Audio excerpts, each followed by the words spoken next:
سے گو شروع اپنی، خدا رہے راضی ہے یہ آرزو اپنی، کھلے آنکھ صلی اللہ کہتے کہتے، کھلے آنکھ صلی اللہ کہتے کہتے۔ الحمدللہ رب العالمین والصلاة والسلام علی خاتم النبیین، اما بعد فاعوذ باللہ من الشیطان الرجیم، بسم اللہ الرحمن الرحیم۔ الصلاة والسلام علیکہ یا رسول اللہ وعلی آلک واصحابک یا حبیب اللہ، الصلاة والسلام علیکہ یا نبی اللہ وعلی آلک واصحابک یا نور اللہ۔ مدنی چینل کے ناظرین، ملاحظہ کر رہے ہیں پروگرام کھلے آنکھ صلی اللہ کہتے کہتے۔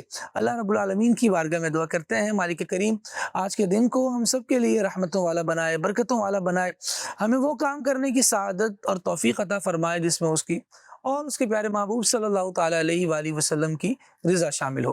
مدنی چینل کے ناظرین، اللہ پاک کے آخری نبی صلی اللہ تعالیٰ علیہ وآلہ وسلم کی مبارک ذات پر درود و سلام پڑھنا یقیناً ان بہترین کاموں میں سے ہے، بابرکت کاموں میں سے ہے جو بندے کو اللہ تبارک و تعالیٰ کی رحمت کا مستحق بناتے ہیں۔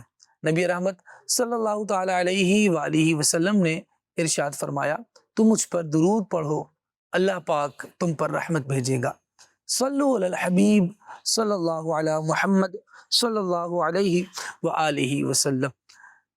درود و سلام اپنے لبوں پر جاری رکھنا چاہیے، اور جب اس کے فضائل، برکات اور یہ درود و سلام کی عادت بنانے والوں پر جو انعامات ہوئے ہیں، بندہ ان کی داستانوں کو پڑھتا ہے، واقعات کو پڑھتا ہے، تو دل واقعی ایسے جھومنے لگتا ہے کہ کاش یہ انعام پانے والے ہم ہوتے۔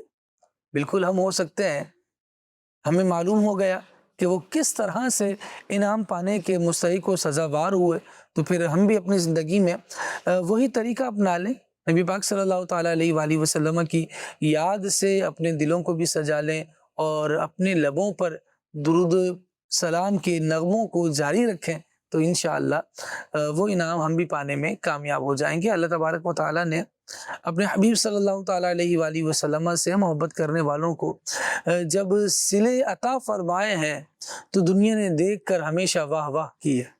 کیوں نہ کرے کہ سید عالم صلی اللہ تعالیٰ علیہ وآلہ وسلم سے محبت کا رنگ ایسا ہے۔ اللہ تبارک و تعالیٰ ہمیں بھی وہ رنگ لگائے، ہمیں بھی وہ آقا دو عالم صلی اللہ تعالیٰ علیہ وآلہ وسلم کی محبت کا فیضان مل جائے، اور کاش ہمارے لبوں پر درود و سلام جاری رہنے لگے۔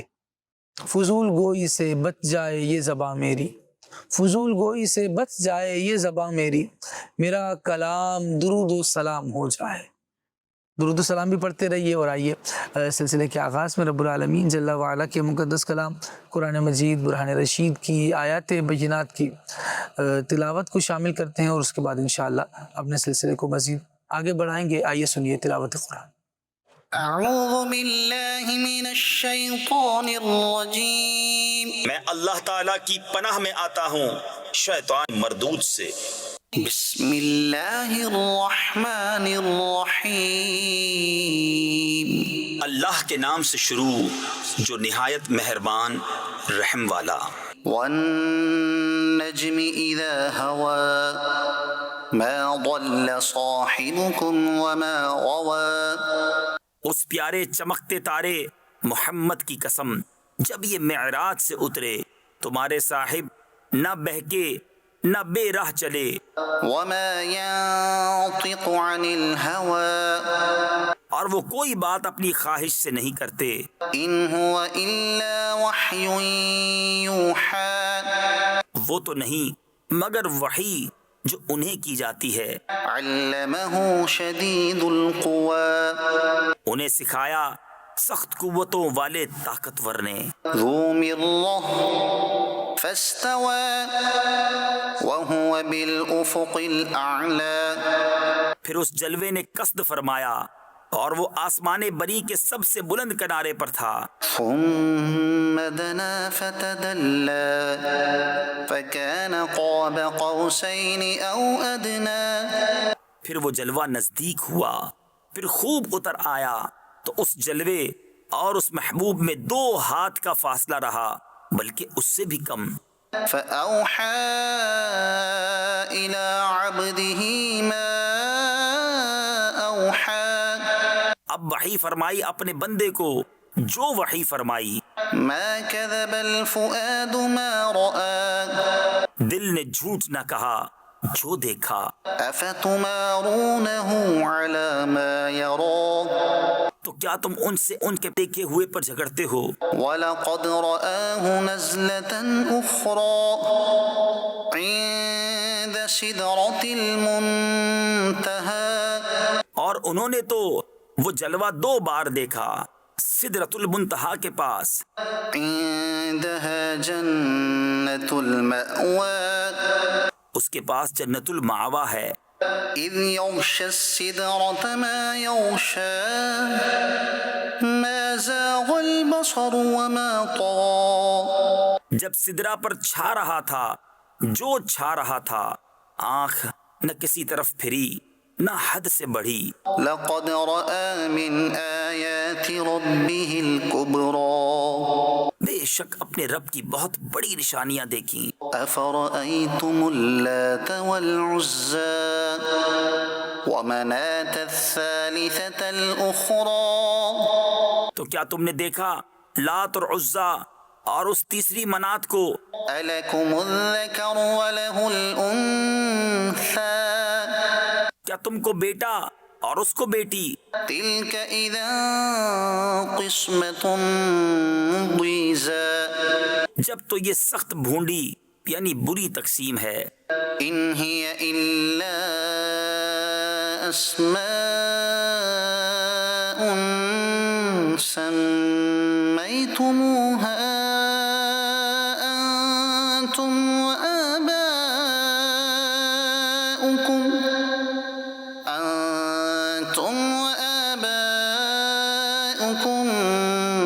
ما أنزل الله بها من سلطان وہ تو نہیں مگر کچھ نام کہ تم نے اور تمہارے باپ دادا نے رکھ لیے ہیں، اللہ نے ان کی کوئی سند نہیں اتاری۔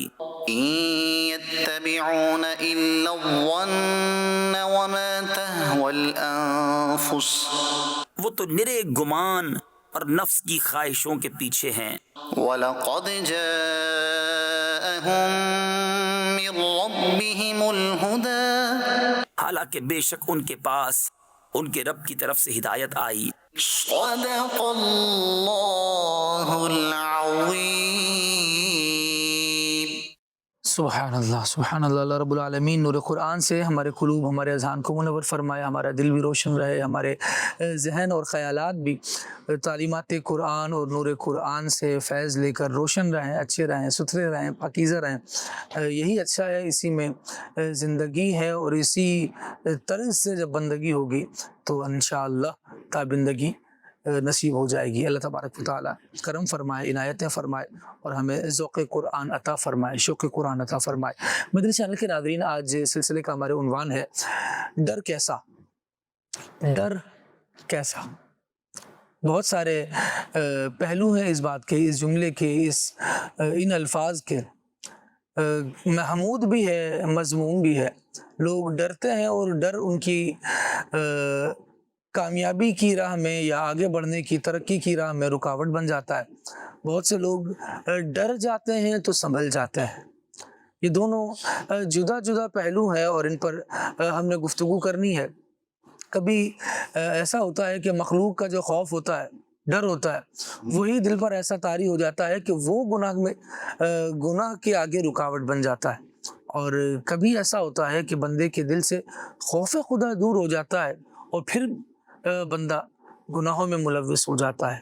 تو یوں کافی ساری جہات ہیں، اس پر انشاءاللہ اللہ نے چاہا تو ہم گفتگو کا سلسلہ آگے بڑھائیں گے۔ امام غزالی رحمۃ اللہ تعالیٰ علیہ کا ایک اقتباس پیش کر کے انشاءاللہ ہم مبلغین کی طرف بھی بڑھیں گے، ناف خان اسلام بھائی کی طرف بھی بڑھیں گے، کلام پہلے شامل ہوگا، پھر مبلغین کی گفتگو بھی شامل ہوگی۔ عنوان بس یہ پیش نظر رہے کہ ڈر پر آج گفتگو ہونی ہے، اور آپ نے چینل سوئچ نہیں کرنا، مدنی چینل دیکھتے رہنا ہے۔ ڈر کتنا اچھا ہوتا ہے انشاءاللہ یہ بھی سنیں گے، اور ڈر نہ ہو تو کیا نقصان ہو جاتے ہیں یہ بھی آج جاننے کی کوشش کریں گے۔ آئیے ابھی اویس بھائی کی طرف بڑھتے ہیں اور کلام سلسلے میں شامل کرتے ہیں۔ آج دیکھیے ہوئے بہن میں کون سا کلام سناتے ہیں؟ صلو علی الحبیب صلی اللہ علی محمد صلی اللہ علیہ وسلم.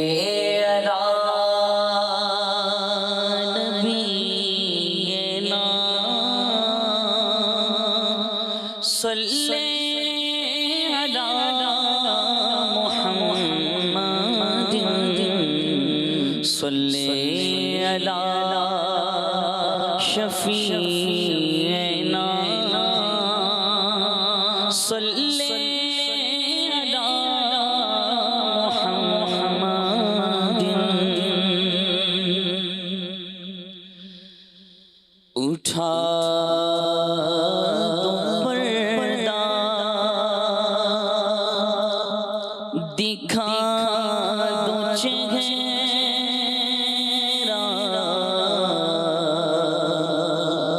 اٹھا دو پردہ دکھا دو چہرہ کہ نور باری حجاب میں ہے زمانہ تاریک ہو رہا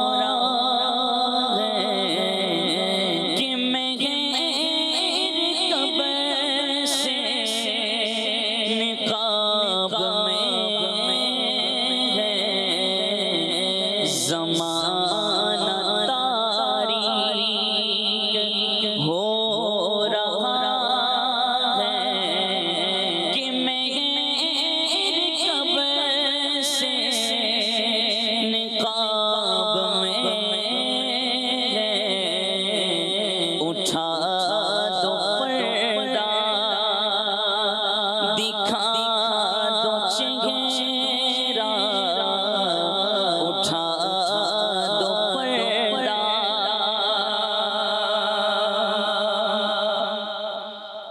وہ گل لب نازک کے ہزاروں جڑتے ہیں پھول جن جن سے. وہ گل لب نازک کے ہزاروں جڑتے ہیں پھول جن جن سے. گلاب گلشن میں دیکھے بلبل گلاب گلشن میں دیکھے بلبل یہ دیکھے گلشن گلاب میں ہے گلاب گلشن میں دیکھے بلبل یہ دیکھے گلشن گلاب میں ہے. اٹھا دو پردہ دکھا دو چہرہ کہ نور باری حجاب میں ہے. انہی کی بومائے سمند ہے انہی کا جلوہ چمن چمن ہے. انہی کی بومائے سمند ہے انہی کا جلوہ چمن چمن ہے. انہی سی گلشن مہک رہے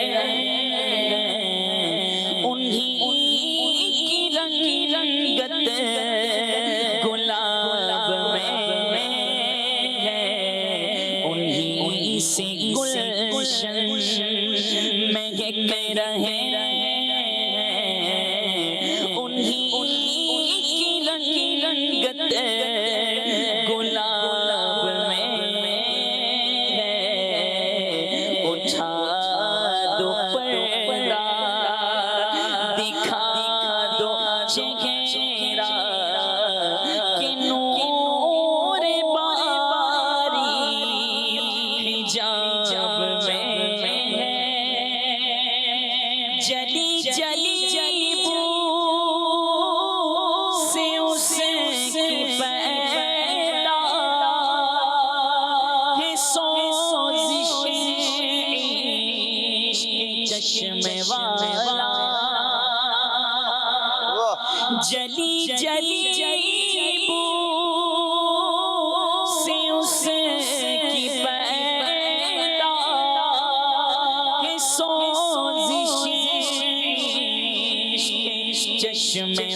دل کے کباب میں ہے، کباب آہوں میں بھی نہ پایا مزہ جو دل کے کباب میں ہے۔ کھڑے ہیں ملک نکیر سر پر، نہ کوئی حامی نہ کوئی یاور، بتا دو آ گئے میرے پیغمبر کے سخت مشکل جواب میں ہے، بتا دو آ گئے میرے پیغمبر کے سخت مشکل جواب میں ہے۔ خدائے قہار ہے غضب پر، کھلے بدکاریوں کے دفتر، خدائے قہار ہے غضب پر، کھلے بدکاریوں کے دفتر، بچا لو آ کر شفیع محشر، تمہارا بندہ عذاب میں ہے، بچا لو آ کر شفیع محشر، تمہارا بندہ عذاب میں ہے۔ قریب اپنے کرم کا صدقہ، لائم میں قدر کو نشما، کریم اپنے کرم کا صدقہ، لائم بے قدر کو نشما، تو رضا سے حساب لینا، رضا بھی کوئی حساب میں ہے، تو رضا سے حساب لینا، رضا بھی کوئی حساب میں ہے۔ اٹھا دو پردہ، دکھا دو چہرہ، کہ نور باری حجاب میں ہے، اٹھا دو پردہ، دکھا دو چہرہ، کہ نور باری حجاب میں ہے، زمانہ تاریک ہو رہا ہے، کہ میں کب سے نقاب میں ہے۔ سبحان اللہ سبحان اللہ سبحان اللہ۔ امام عشق و محبت سیدی اعلیٰ حضرت امام احمد رضا خان رحمۃ اللہ تعالیٰ علیہ کا بڑا زبردست لکھا ہوا کلام پڑھا گیا۔ اللہ تبارک و تعالیٰ اس کلام کی برکتیں ہم سب کو نصیب فرمائے، اور اعلیٰ حضرت رحمۃ اللہ تعالیٰ علیہ کی کیا کہنا ہے کہ سید عالم صلی اللہ تعالیٰ علیہ وآلہ وسلم کی مدحت بھی بیان کرتے ہیں، اور ساتھ ساتھ اپنا مدعا، اپنی درخواست، اپنی عرضی بھی پیش کیے جاتے ہیں کہ یا رسول اللہ آپ بخشوانے والے ہیں اپنے رب کے حضور، ہمیں بھی بخشوائیں۔ اگر آپ نہ بخشوائیں تو پھر ہمارا کیا حال ہو کہ اللہ تبارک و تعالیٰ جب صفت قہار اس کی تجلی فرما رہا ہے تو اب ہمیں ایک شافع محشر کے دامن کا آسرا چاہیے۔ اگر آپ آ کر بچا لیں گے تو بچت ہے، ورنہ پھر کس میں مجال ہے کہ وہ رب العالمین جل وعلا کے قہر کا سامنا کر سکے۔ اللہ تبارک و تعالیٰ ہمیں اس دن، جس دن وہ جلال ہوگا جو اس سے پہلے نہیں ہوا، رب العالمین اس دن بھی ہمیں اپنی رحمت کا سایہ عطا فرمائے، اپنے عرش کا سایہ عطا فرمائے، اپنے حبیب صلی اللہ تعالیٰ علیہ وآلہ وسلم کے لواء الحمد کا سایہ عطا فرمائے۔ اللہ رب العالمین نے اپنے حبیب صلی اللہ تعالیٰ علیہ وآلہ وسلم کو ہمارے لیے بہت بڑا وسیلہ، بہت بڑی سفارش گویا بنا کر بھیجا ہے، اور آقا دو عالم صلی اللہ تعالیٰ علیہ وآلہ وسلم ہے تو یوں سمجھیں کہ ہمارے منہ میں زبان ہے، ہم اللہ رب العالمین جل وعلا کا نام لیتے ہیں، اس کی اعلیٰ صفات کے آگے، ورنہ کیا بندے کی مجال ہے دم بھرنے کی جب وہ قہار اور قہر فرمائے تو بندہ کیا کر سکتا ہے۔ لیکن اللہ حضرت رحمۃ اللہ تعالیٰ علیہ نبی پاک صلی اللہ تعالیٰ علیہ وآلہ وسلم کے اوصاف کا تذکرہ بھی کیے جا رہے ہیں، اور رب العالمین جل وعلا کے غضب کا جو معاملہ ہے اسے بھی یاد رکھ رہے ہیں، اور پھر مفلسوں کو بتا رہے ہیں کہ تم نے کہاں جانا ہے، تمہاری پناہ تو انہی کے دامن سے جڑی ہے، ان کے دامن سے تم جڑے رہو تاکہ تمہیں پناہ نصیب رہے۔ ایک مقام پر فرمایا کہ کریم ایسا ملا کہ جس کے کھلے ہیں ہاتھ اور بھرے خزانے، بتاؤ اے مفلسوں کہ پھر کیوں تمہارا دل اضطراب میں ہے، تم بے چین، تم پریشان کیوں ہو۔ اللہ رب العالمین نے ایسا کریم تمہیں عطا فرمایا ہے کہ خزانے بھی اس کے بھرے ہوئے ہیں اور اس کے ہاتھ بھی کھلے ہوئے ہیں، وہ دیتا ہے، نوازتا ہے، تو پھر نوازتا رہتا ہے تو اضطراب میں نہ رہو، لیکن نبی پاک صلی اللہ تعالیٰ علیہ وآلہ وسلم سے جڑے ضرور رہو۔ کسی نے کہا کہ جب کریم دیتے ہیں تو ان کو دیتے ہیں جو ان کی نظروں میں رہتے ہیں۔ کاش ہم ایسے ہوں کہ نظروں میں آنے والے بن جائیں، لیکن یہ کریم وہ کریم ہے کہ کسی نے مانگا نہ مانگا وہ جھولی بھرتے گئے۔ یہاں انداز ہی نرالا ہے، لیکن بندہ قرب میں رہتا ہے نا تو باری جلدی آ جاتی ہے۔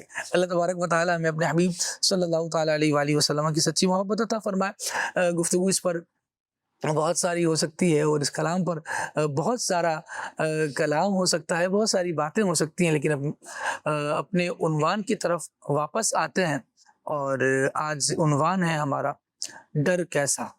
پہلے تو یہ جانتے ہیں کہ ڈر کہتے کسے ہیں، ہم پھر اپنے آپ کو بھی ٹٹول لیں گے، اپنے دل کو ذرا جھانک کر دیکھیں گے کہ ہمیں یہ کیفیت پائی جاتی ہے یا نہیں پائی جاتی، اور اگر پائی جاتی ہے تو کب پائی جاتی ہے۔ تھوڑا سا اپنا بھی آج جائزہ لینا ہے، اور ڈر کے ٹاپک کو سنیے۔ میں یہ نہیں کہوں گا کہ ڈریں نہیں، سنیں، کہیں ایسی باتیں بھی ہوں گی جن میں ڈرنا ہوگا تو ڈریں بھی، جہاں ڈرنا ہے وہاں ڈر جائیں تاکہ نقصان سے بچ جائیں، تاکہ خسارے سے بچ جائیں، تاکہ رسوائی سے بچ جائیں، تاکہ اللہ تبارک و تعالیٰ کے عذاب سے بچ جائیں۔ اور جہاں ڈر اڑانے کی بات ہوگی تو وہاں ڈر ختم بھی کرنا ہے، جھجک بھی دور کرنی ہے۔ ڈر جو ہے وہ مختلف معنی اور مفہوم میں استعمال ہوتا ہے، لیکن ڈر کا بیسیکلی کیا ترجمہ کیا گیا ہے، کیا اس کی وضاحت کی گئی، عاطف بھائی سے جانتے ہیں۔ عاطف بھائی ماشاء اللہ آج ہمارے ساتھ سلسلے میں موجود ہیں، آج انہی سے بات کرتے ہیں۔ جی الحمدللہ رب العالمین والصلاة والسلام علی سید المرسلین، اما بعد فاعوذ باللہ من الشیطان الرجیم، بسم اللہ الرحمن الرحیم۔ خالد بھائی، ڈر کیسا ہونا چاہیے؟ جیسے ہمارا عنوان ہے، اگر لفظ ڈر کو دیکھا جائے تو اس کا جو مفہوم اور مطلب لفظی طور پر بیان کیا جاتا ہے، اس کا مطلب یہ ہے کہ دل کا بے چین ہو جانا، مضطرب ہو جانا۔ اور اگر اس کے مفہوم کو اور اگر اس کا اصطلاحاً اگر اس کو دیکھا جائے، جو عرف میں ڈر جسے کہا جاتا ہے، اس کو دوسرے نام پہ خوف بھی کہتے ہیں، تو انسان کے دل کے اندر وہ پیدا ہونے والا نفسانی اثر ہے جو کسی خطرے یا پیش آنے والے واقعے کو اس کی خبر ملنے یا اس پر آگاہ ہونے کے بعد جو دل بے چین ہوتا ہے، مضطرب ہو جاتا ہے، اور پھر اس لاحق ہونے والے خطرے کا جو اثر ہے اس اثر کے نتیجے سے بھاگتا ہے، یا پھر اس کو اپنے سے دور کرنے کی کوشش کرتا ہے. یہ اس کا مفہوماً جو ہے وہ لفظ خوف اور ڈر کا معنی بیان کیا جاتا ہے. ٹھیک ہے.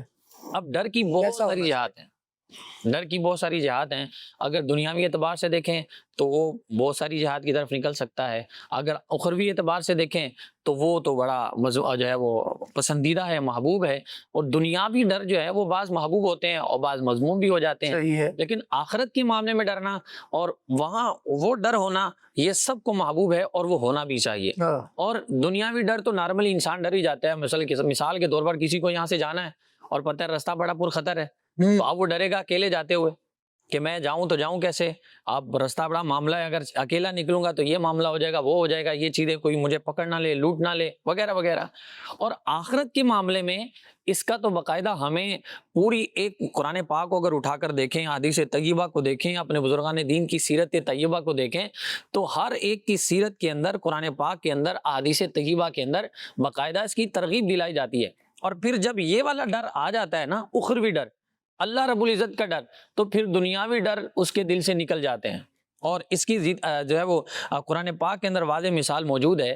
جب ہجرت کی شب نبی پاک صلی اللہ علیہ وسلم جناب صدیق اکبر رضی اللہ تعالیٰ عنہ آپ کے ہمراہ تھے, اور غار ثور کے اندر جب آپ تشریف فرما تھے تو نبی پاک علیہ الصلوۃ والسلام, وہ جب کفار مکہ آپ کے پیچھے لگے ہوئے تھے اور ظاہرا معاملہ تھا ایک, تو جہاں نبی پاک علیہ الصلوۃ والسلام نے حضرت جناب صدیق اکبر رضی اللہ تعالیٰ عنہ کو جو جملے ارشاد فرمائے تھے کہ لا تحزن ان اللہ معنا, ڈرو نہیں اللہ ہمارے ساتھ ہے. بڑا مزہ آتا ہے اس آیت کریمہ کو پڑھنے میں. رب العالمین نے کیا ارشاد فرمایا, اذ تقول لصاحبہ, سبحان اللہ, وہ وقت جب وہ اپنے صاحب سے, اپنے دوست سے یہ فرما رہے تھے لا تحزن ان اللہ, سبحان اللہ, کہ اپنے ساتھی سے کہا کہ نہ ڈریے اللہ ہمارے ساتھ ہے.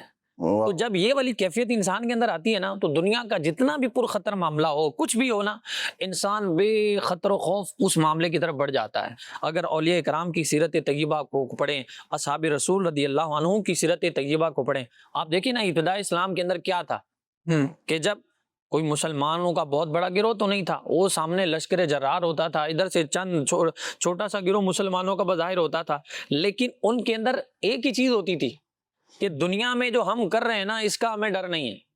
اللہ رب العزت کا دل میں خوف ہوتا تھا, اللہ رب العزت کی جو محبت تھی وہ دل میں ہوتی تھی, اور دنیا کے خوف سے وہ بے خوف ہو کر ہر معاملے میں آگے بڑھ جاتے تھے. کہیں وہ اپنے جو ہے وہ پورے لشکر کو دریاؤں کے اندر ڈال دیا کرتے تھے, گھوڑوں کے سمیت, اور پورا علاقے فتح کر لیا کرتے تھے. تو یہ جو ڈر ہے, اللہ رب العزت کا ڈر دل کے اندر پیدا ہو جانا, یہ انسان کے لیے بڑا ہی مفید ہے اور محبوب بھی ہے. اس کی باقاعدہ ہمیں ترغیب بھی ارشاد فرمائی گئی ہے. اور جو اللہ رب العزت کا ڈر پیدا کر لیتا ہے, اور قرآن پاک میں اللہ رب العزت نے ارشاد فرمایا ان اولیاء اللہ لا خوف علیہم ولا هم یحزنون, کہ اللہ کے اولیاء وہ ہیں جنہیں نہ کوئی غم ہے اور نہ کوئی خوف ہے. اور ہیں کون؟ الذین آمنوا وکانوا یتقون, جو ڈرنے والے ہیں. یعنی وہاں بھی اللہ رب العزت نے اپنی ولا کا کرائٹیریا بتا دیا کہ میری ولایت, میرا قرب ملنا تب ہے ایمان کے ساتھ ساتھ اگر تمہارے دل کے اندر ڈر بھی ہے, اللہ رب العزت کا خوف بھی ہے. اور اللہ رب العزت کا خوف ہونا یہ واقعتاً بڑا محبوب ہے اور ہر ایک کے اندر ہونا بھی چاہیے. اور اس کی تو باقاعدہ یوں سمجھیے کہ اللہ رب العزت کا اگر ڈر دل کے اندر ہو تو اس کے بارے میں تو سورہ رحمان کے اندر ارشاد فرمائے گا وَلِمَنْ خَافَ مَقَامَ رَبِّهِ جَنَّتَانِ, جو اللہ کے حضور کھڑا ہونے سے ڈرے اس کے لیے 2 جنتیں ہیں. تو اتنے انعامات ہیں جو ڈر اللہ رب العزت کا دل میں بٹھا کر زندگی کو بسر کرتا ہے. پھر دنیاوی ڈر اسے کوئی کسی قسم کا معنی اس کے لیے رکھتے نہیں ہے. پھر اسے یہ کیفیت نہیں ہوتی کہ اگر میں یہ کام کروں گا تو میرے لیے کیا ہوگا, کیونکہ اس کا ہر کام کے اندر مقصد جو ہے وہ اللہ رب العزت کی رضا ہو جاتا ہے, کہ وہ ہر کام اللہ کی رضا کے لیے کرتا ہے.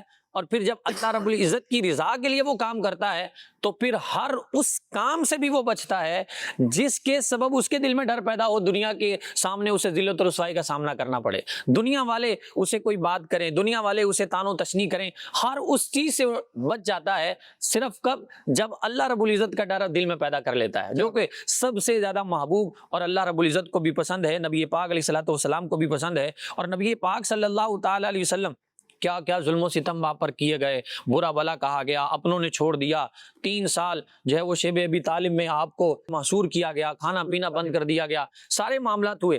لیکن نبی پاک علیہ الصلوۃ والسلام کو ان چیزوں سے کوئی فرق بظاہر پڑا نہیں کہ حقیقت مشکل وقت تھا، مشکل حالات کا سامنا رب العالمین جل وعلا کی محبت کے ساتھ وہ کرتے چلے گئے، اور پھر رب العالمین جل وعلا نے وہ دن بھی دکھائے کہ آقا دو عالم صلی اللہ تعالیٰ علیہ وآلہ وسلم فاتح مکہ کے طور پر پھر مکے میں داخل ہوتے ہیں، اور پھر جو نرالی شان کا اظہار ہوتا ہے وہاں بھی آقا دو عالم صلی اللہ تعالیٰ علیہ وآلہ وسلم کی شانوں کا ہی اظہار ہوا۔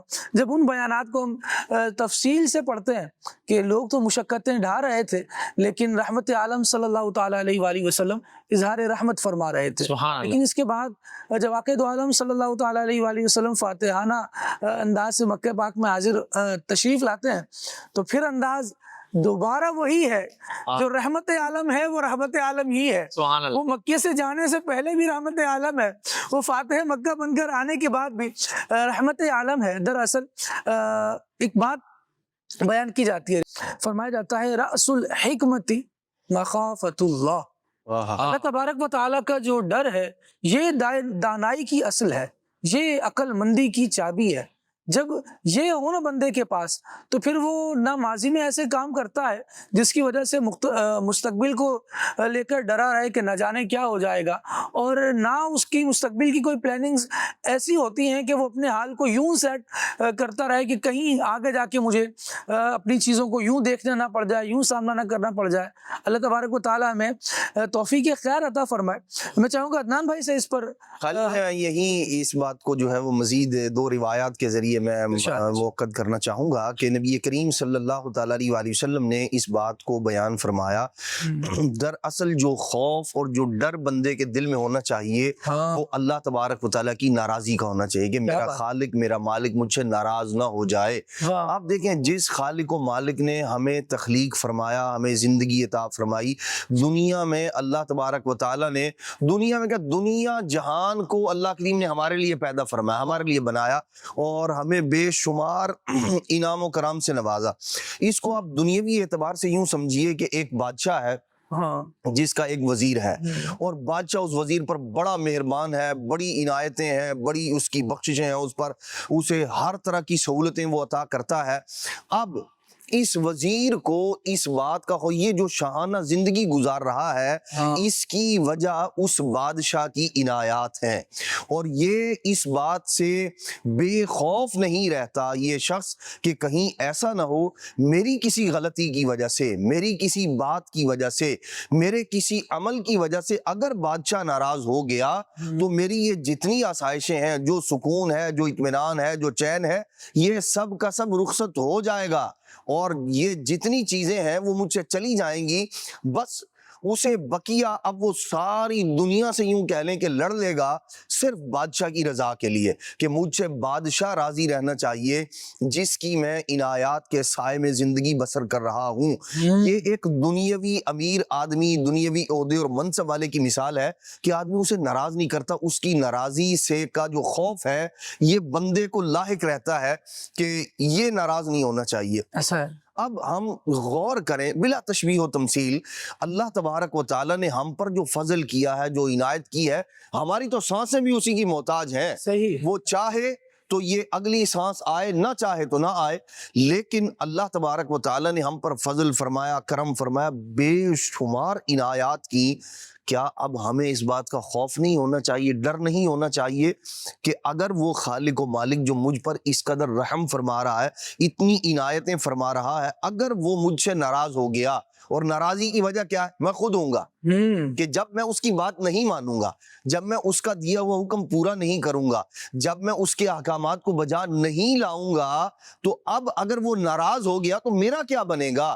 یہ خوف، یہ ڈر ہر مسلمان کے دل کے اندر ہونا چاہیے کہ وہ اپنے خالق و مالک کی ناراضی سے اپنے آپ کو ڈرائے کہ اللہ۔ اور پھر بعض اوقات ایسا ہوتا ہے کہ آدمی دنیاوی طور پر کسی شخص سے ڈر رہا ہوتا ہے، لیکن اسے یہ پتا ہوتا ہے کہ اس سے ڈر کا جو دائرہ کار ہے نا وہ اتنا ہی ہے کہ میں اس کے ملک سے نکل کر دوسرے ملک چلا جاؤں گا، تو ڈر خوف ختم. ادھر تو نہ اس کی حکومت ہے، نہ یہ مجھے پکڑ سکتا ہے، نہ اس کا تصرف ہے، نہ یہ مجھے وہاں سے لا سکتا. بہت ساری یہ دنیاوی طور پر وہ چیزیں ہیں جو ہم اپنے معاشرے میں دیکھتے ہیں. بہت سارے لوگ ایک ملک میں انہوں نے کوئی جو ہے وہ خلاف ورزی کی ہے ملک کے قوانین کی، اور اس کے بعد وہ وہاں سے نکلا دوسرے ملک چلا گیا اور مزے سے زندگی گزار رہا ہے، اور اس کو اس بات کا ڈر نہیں رہتا کہ میرے ساتھ جی کچھ ہوگا. یہ تو دنیاوی اعتبار سے ہے، لیکن جب ہم دینی اعتبار سے دیکھتے ہیں تو یہاں ایسا بھی نہیں ہے کہ اللہ کی نافرمانی کر کے میں جی دوسرے ملک میں چلا جاؤں گا جہاں اللہ پاک کی حکومت نہیں ہے، معاذ اللہ. ایسا تو ہے نہیں. جہاں بھی جائے گا اللہ تبارک و تعالی ہی کی حکومت ہے، اسی کا تصرف ہے، اسی کا ملک ہے. جب ہم اللہ تبارک و تعالی کی حکومت، اس کے تصرف سے باہر نہیں جا سکتے، اور نہیں جا سکتے تو پھر بندہ مومن کو چاہیے کہ جو اصول، قاعدے، قوانین اسے بتائے گئے ہیں، جن کاموں کے کرنے کا حکم دیا گیا ہے انہیں کرے، اور جن سے روکا گیا ہے ان سے رک جائے.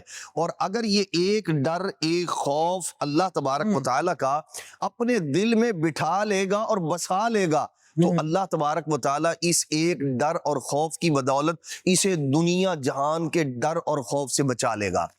یہ پھر ہر چیز سے ڈرتا نہیں پھرے گا، بس ایک خالق و مالک جس سے واقعی ڈرنا چاہیے، اور جو اس بات کا حقدار ہے کہ اس کا خوف بندے کے دل میں ہونا چاہیے، اسی کا خوف ہونا چاہیے. نبی کریم صلی اللہ تعالیٰ علیہ وسلم نے فرمایا جو آدمی اللہ کریم سے ڈرتا ہے پھر ہر چیز اس سے خوف کھاتی ہے. اللہ. اور فرمایا کہ جو اللہ کے سوا کسی سے ڈرتا ہے. ہم لوگوں کا حال یہ ہے کہ ہم دنیاوی جو عہدے منصب والے لوگ ہیں اداروں سے ڈریں گے، ان کی پکڑ سے ڈریں گے، دیگر اور چیزوں سے ڈریں گے. سگنل توڑتے ہوئے جو ہے وہ اگر کوئی بندہ کھڑا ہوا ہے سرجنٹ، تو اس سے ہمیں ڈر ہوگا، خوف ہوگا کہ یہ مجھے جرمانہ کر دے گا، مجھے پکڑ لے گا. اور اس طرح کے کاموں سے اللہ کے سوا چیزوں کا ڈر اور خوف ہے، اس سے ڈرتا ہے بندہ. تو نبی پاک علیہ الصلوۃ والسلام نے فرمایا کہ اللہ اسے ہر شے سے خوف زدہ کرتا ہے.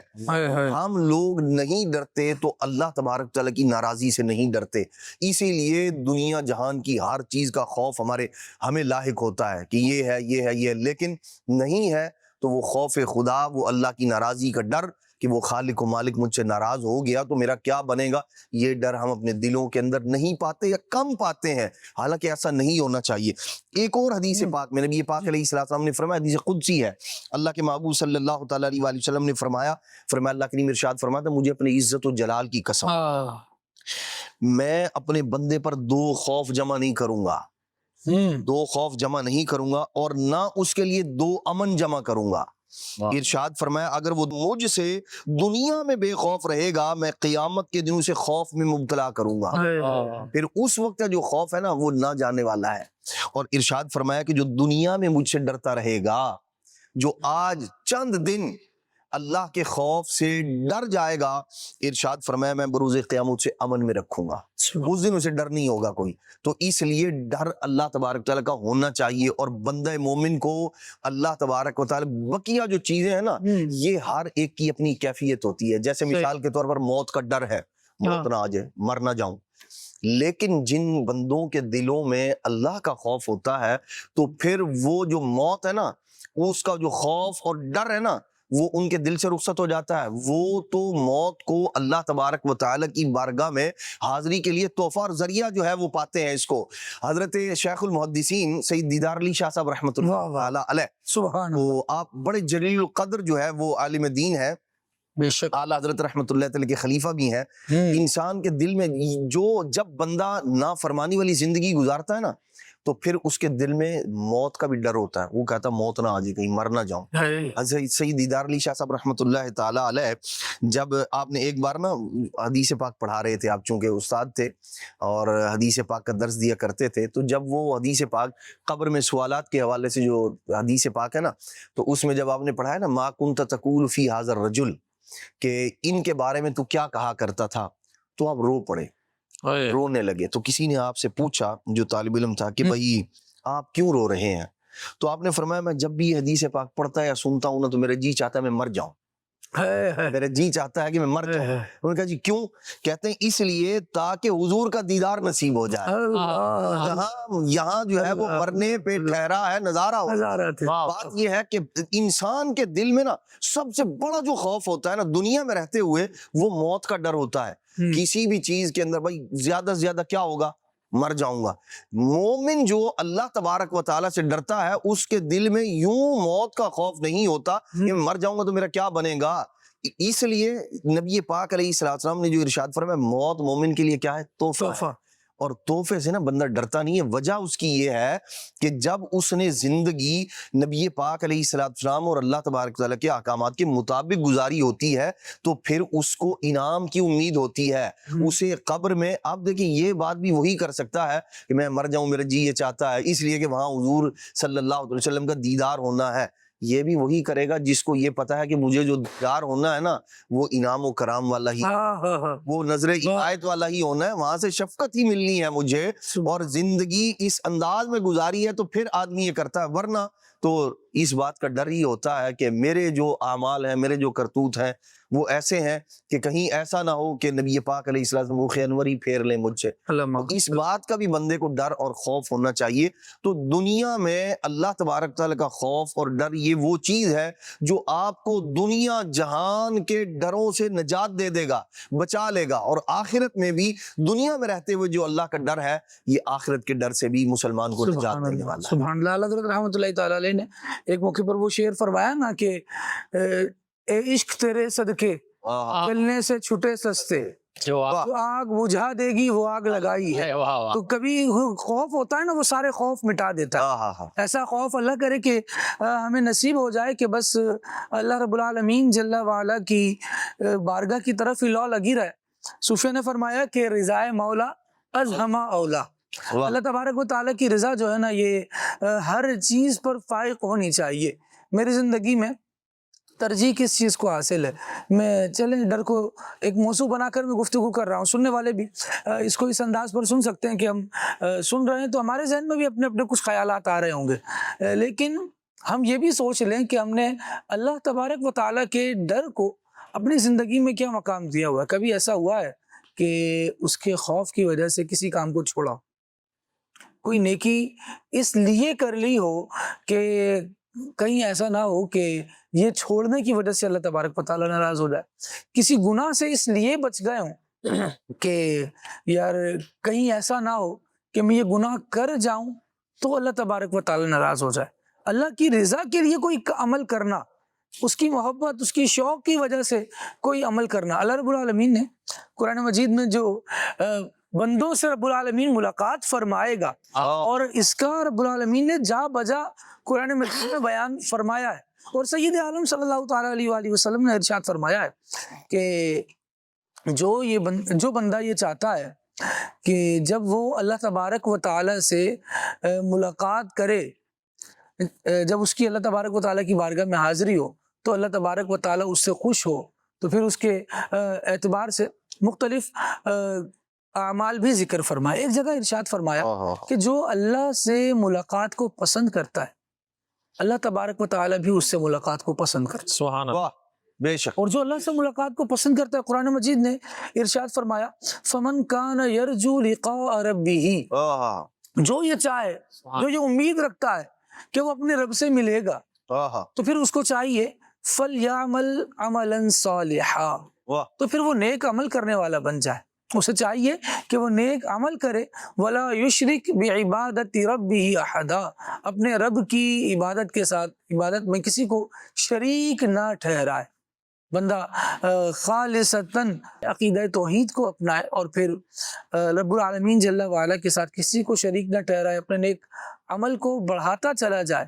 ابھی جب اللہ رب العالمین کی بارگاہ میں حاضر ہوگا تو پھر اس کا معاملہ ہی جداگانہ ہوگا، یہ نیکیاں لے کر حاضر ہو رہا ہے. ورنہ قرآن مجید میں ان لوگوں کا بھی بیان موجود ہے کہ جنہوں نے زندگی جو ہے وہ کتاب اللہ میں تحریف کرتے ہوئے گزاری، اللہ کریم کی نافرمانیاں کرتے ہوئے گزاری، اللہ تبارک و تعالیٰ کے احکامات سے بھاگتے ہوئے گزاری.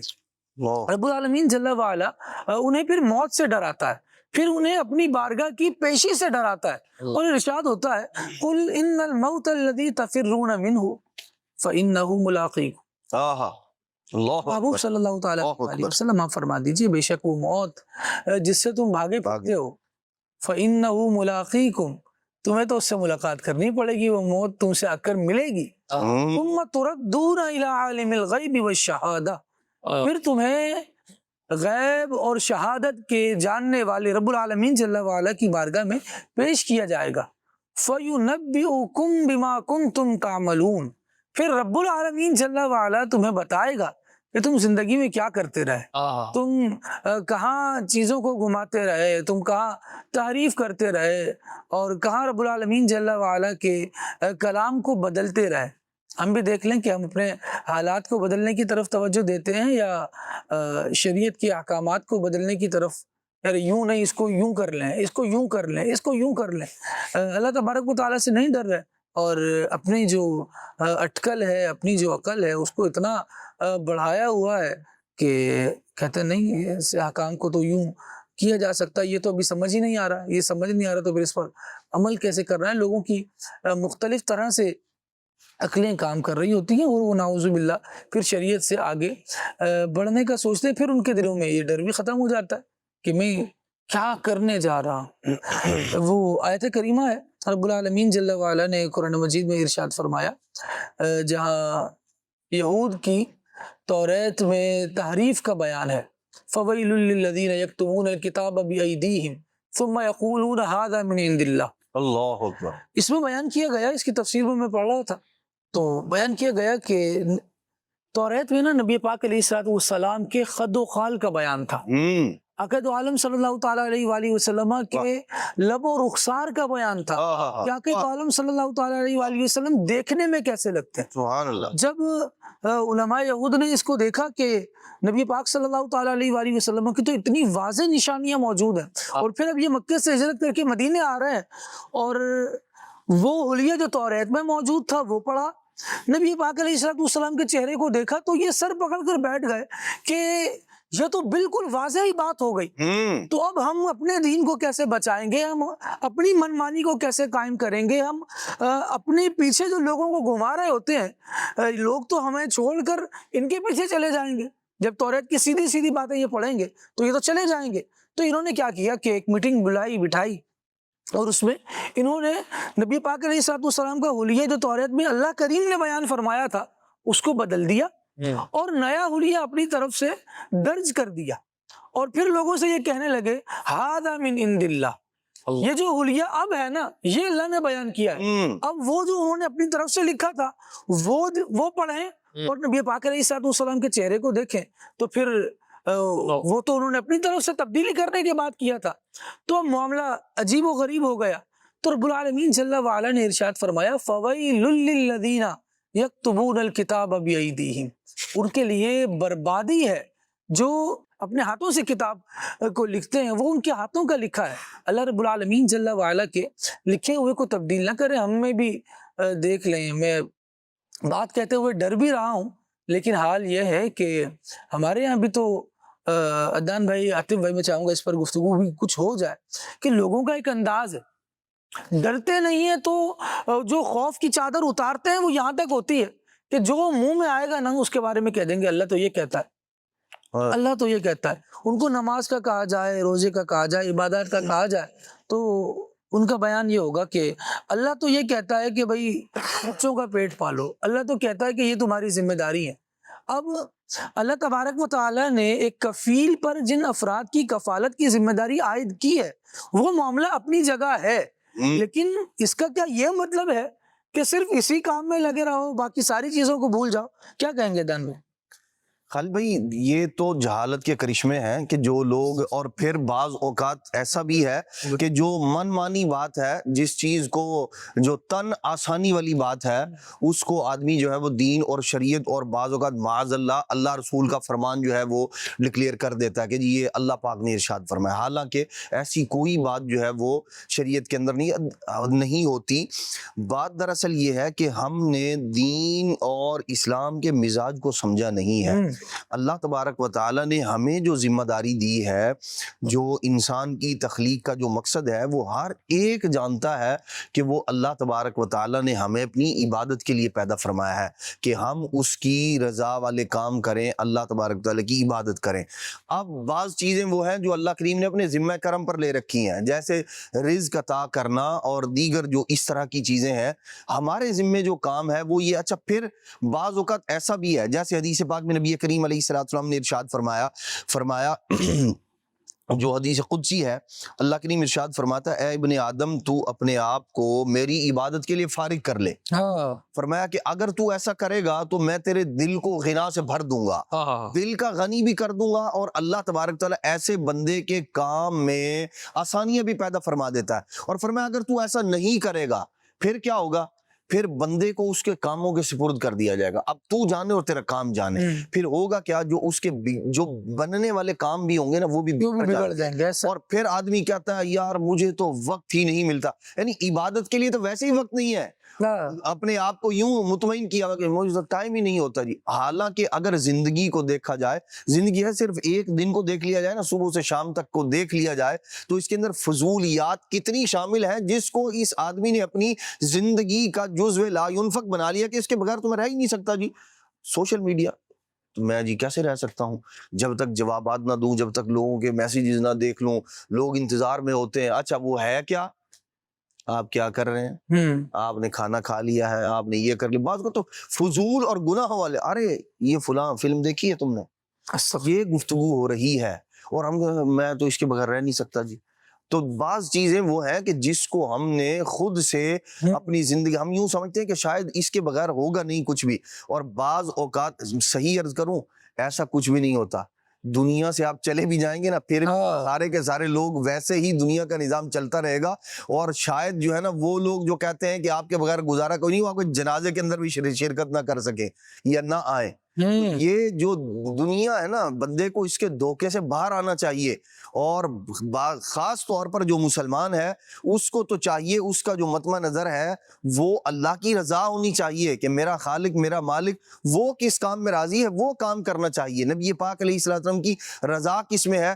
اور ان چیزوں کو ایک تو پہلے علم دین سے آ رہی ہے، یعنی علم حاصل کوئی نہیں کیا، اور دوسرا اوپر سے یہ ہے کہ وہ چیزیں جن کو دین اور شریعت نے اسلام نہیں کہا یا جنہیں اللہ تبارک و تعالیٰ نے نہیں بیان فرمایا، یہ گھڑ گھڑ کے اللہ تبارک اس کے رسول کے ذمہ لگا رہا ہے کہ یہ اللہ کریم نے ارشاد فرمایا۔ ایک تو صرف جاہل رہنا ہے، پتہ نہیں ہے، کوئی بات اس سے پوچھی جائے وہ کہہ دے مجھے نہیں پتا یہ بات ہے یا نہیں ہے۔ ایک تو یہ معاملہ ہے، یہ بھی دینی معاملات کے اندر یہ عذر بھی قبول نہیں ہے کہ مجھے پتہ نہیں ہے، اور ایک اس سے بڑھ کر یہ ہے کہ ایک تو علم دین کوئی نہیں، دوسرا جو منہ میں اول فول بکے جا رہا ہے اس کو اللہ رسول کے ذمہ لگا رہا ہے کہ جی یہ قرآن میں ہے، یہ فلاں چیز جو ہے نا یہ اللہ نے ارشاد فرمایا، حالانکہ نہ اللہ کریم کا فرمان ہے۔ وہ ایسے بندے کو تو ڈر جانا چاہیے۔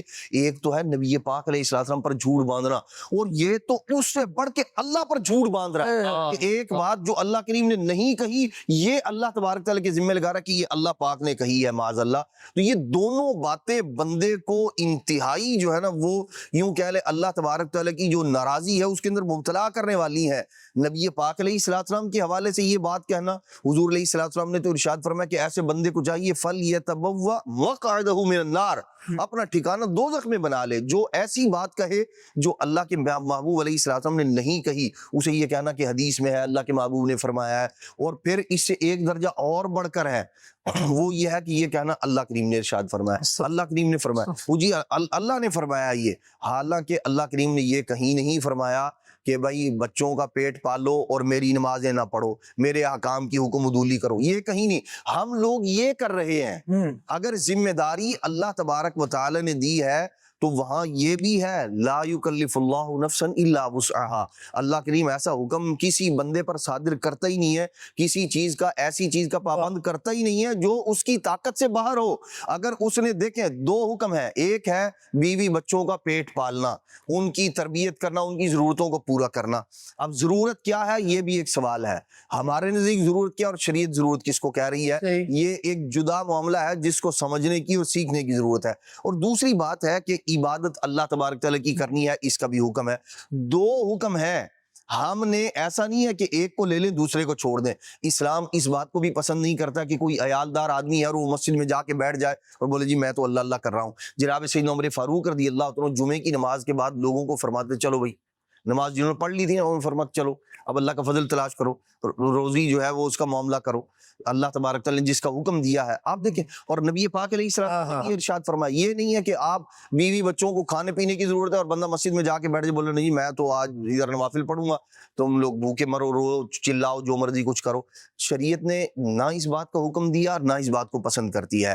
اچھا ایسے ہی دوسرا معاملہ کہ بندہ بازار میں چلا گیا ہے, اب حی علی الصلاۃ حی علی الفلاح کی صدائیں آ رہی ہیں لیکن کان پہ جوں نہیں رینگ رہی کہ میرے خالق مالک کا بلاوا آ رہا ہے مجھے نماز پڑھنے کے لیے جانا ہے.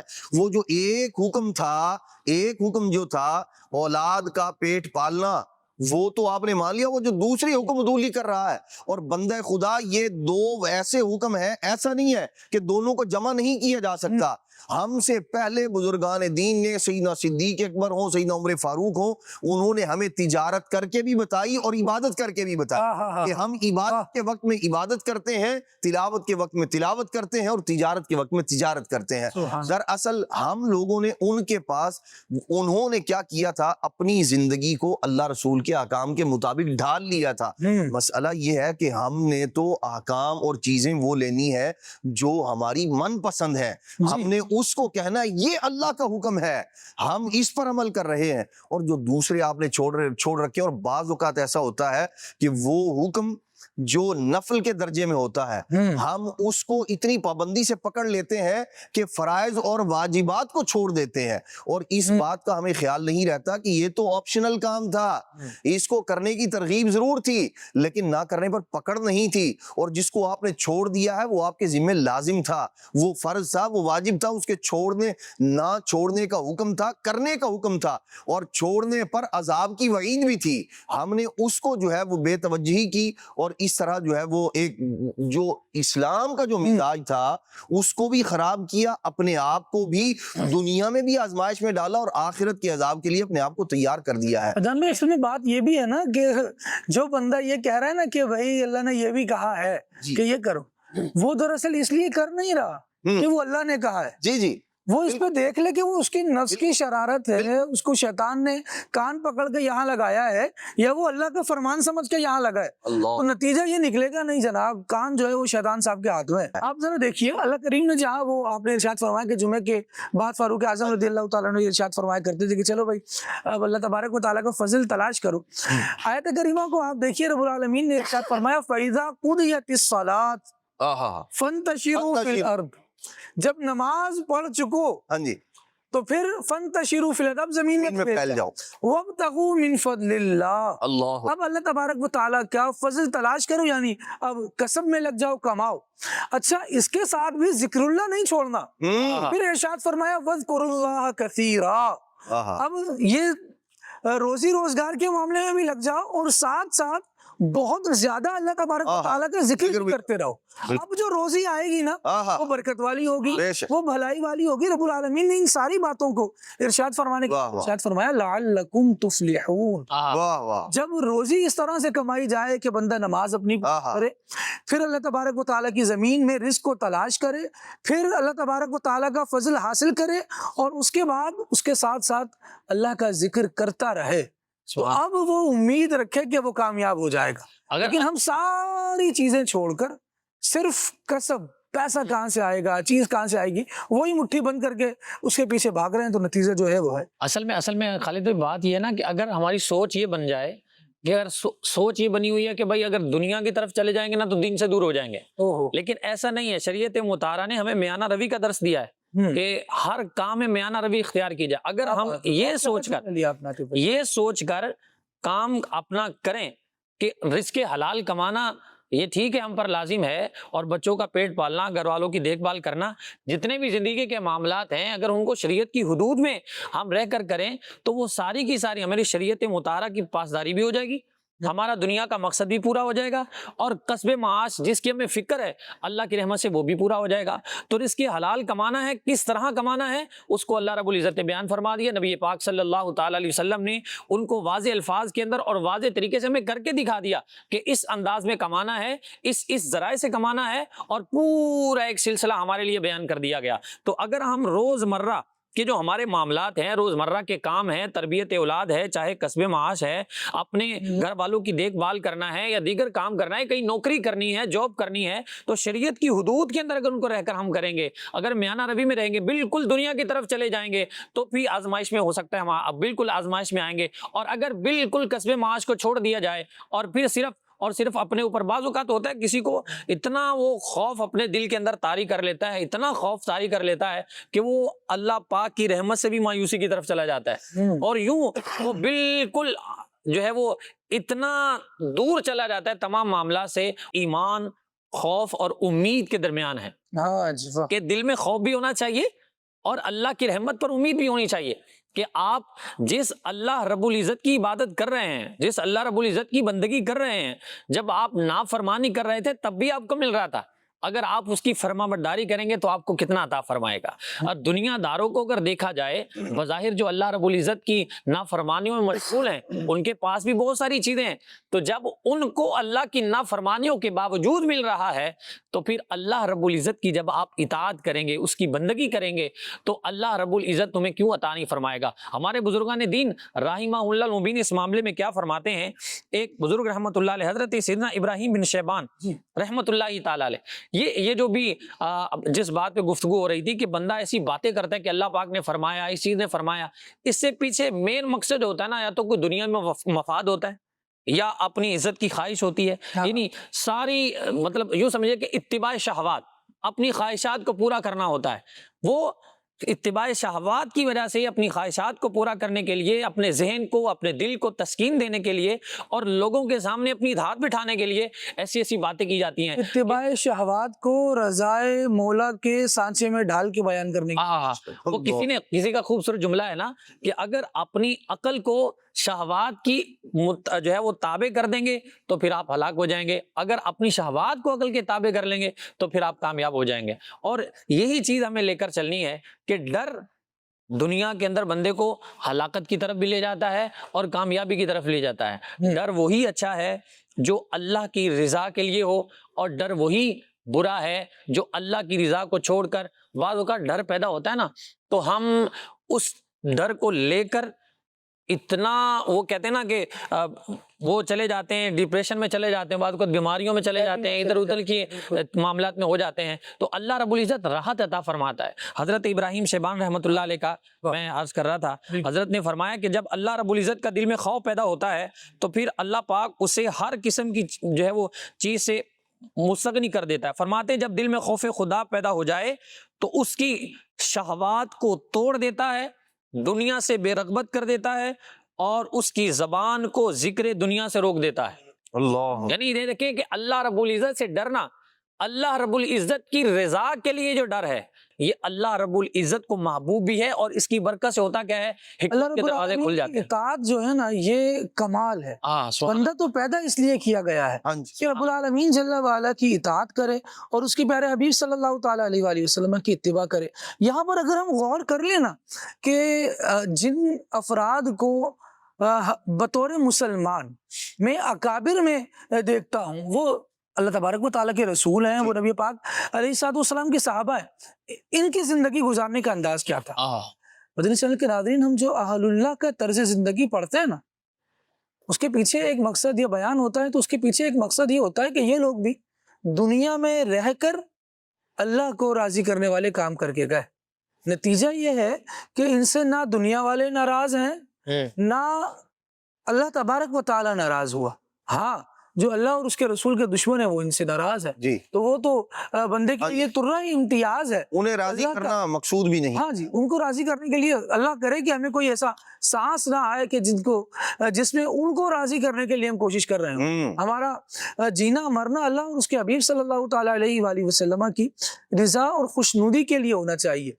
بندہ نا ساری دنیا کا منہ بند کروا سکتا ہے.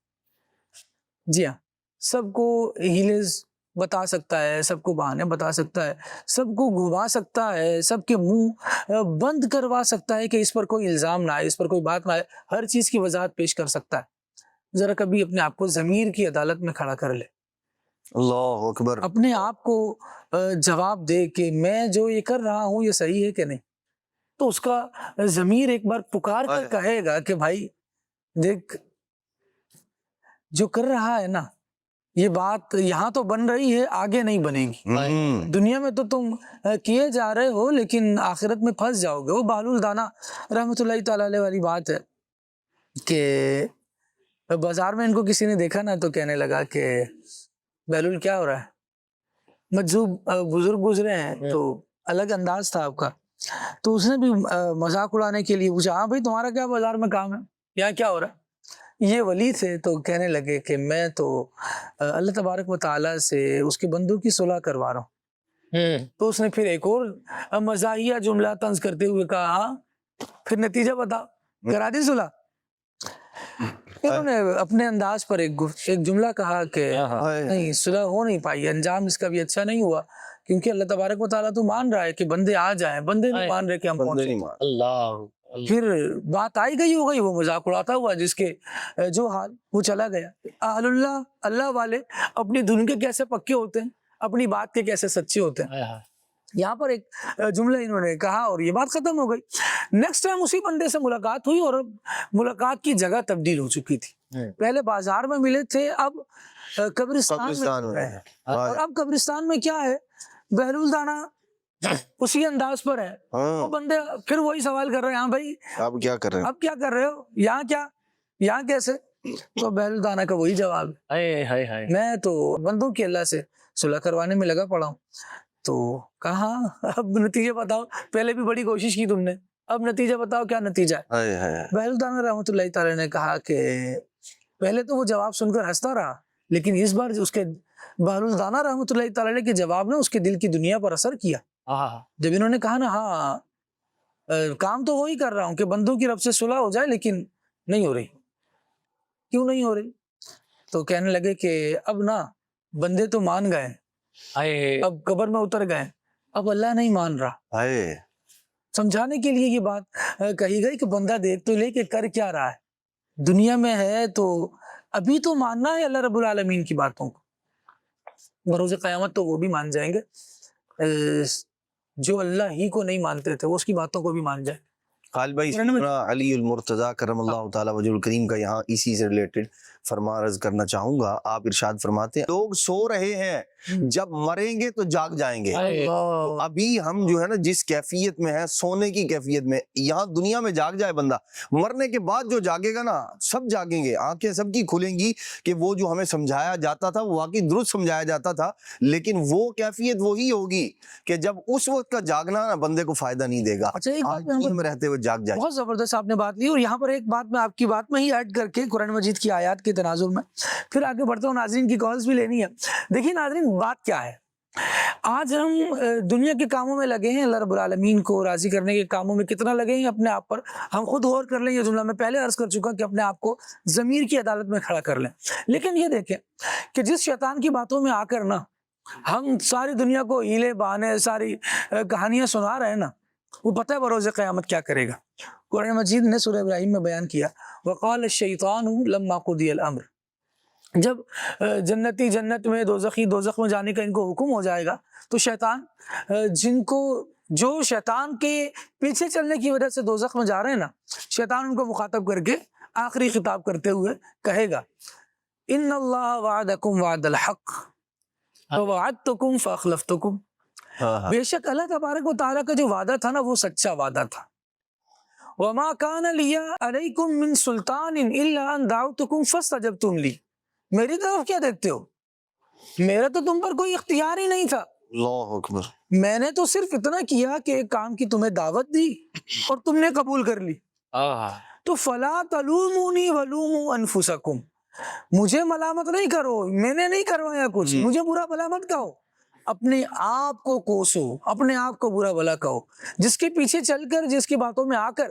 ہم سارے کام کیے چلے جا رہے ہیں، وہ تو ہاتھ اٹھا لے گا بروز قیامت، بلکہ ہمیں کہے گا کہ بھائی میں نے تمہارا کچھ نہیں کیا، تم نے خود ہی کیا ہے جو کیا ہے، جو بربادی کی ہے وہ خود کی ہے۔ تو جب وہ بروز قیامت یہ کہے گا ہمارے رب نے کتنا کرم فرمایا، وہ تو بروز قیامت ہاتھ اٹھائے گا، اللہ تبارک و تعالیٰ نے بتا دیا ہے کہ جس کے پیچھے چل رہے ہو نا، یہ تو قیامت میں تمہارے ساتھ دینے سے ہی مکر جائے گا، یہ کہے گا تم نے خود کیا ہے۔ اللہ رب العالمین وہ ہے واللہ یدعو الی الجنۃ والمغفرۃ باذنہ، اللہ تبارک و تعالیٰ ہمیں جنت کی طرف بلاتا ہے، اپنے حکم سے مغفرت کی طرف بلاتا ہے، اور پھر جب وہ بلا رہا ہے اور ہم اس کی بارگاہ کی طرف دوڑیں گے، جنت کی طرف دوڑیں گے، اور اس کا خوف دل میں رکھ کر، اس کا ڈر دل میں رکھ کر، اس کی اطاعت سے اپنی زندگی کو آباد کریں گے، پھر اللہ تبارک و تعالیٰ نے انکار نہیں کرنا کہ تم نے میری باتوں کو مانا تھا لیکن آج میں تمہاری نہیں مانتا۔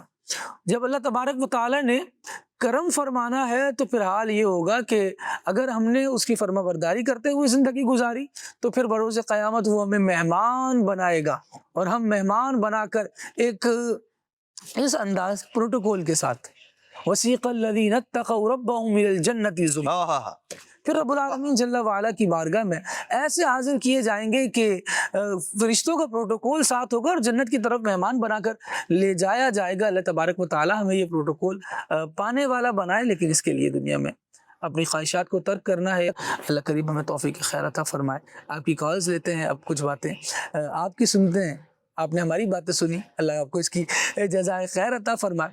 ناظرین کیا کہہ رہے ہیں، آئیے سنتے ہیں۔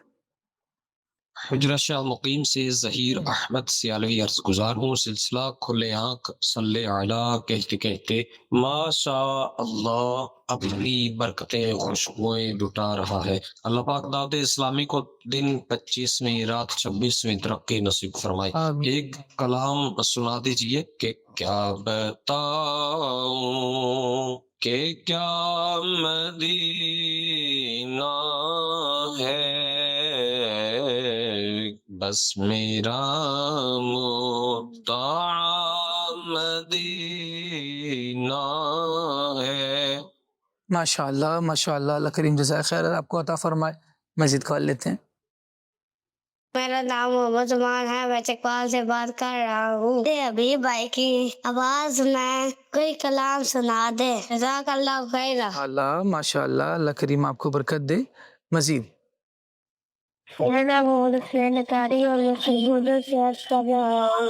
میرے رات کو سے گزارش ہے کہ مجھے یہ والا کلام سنا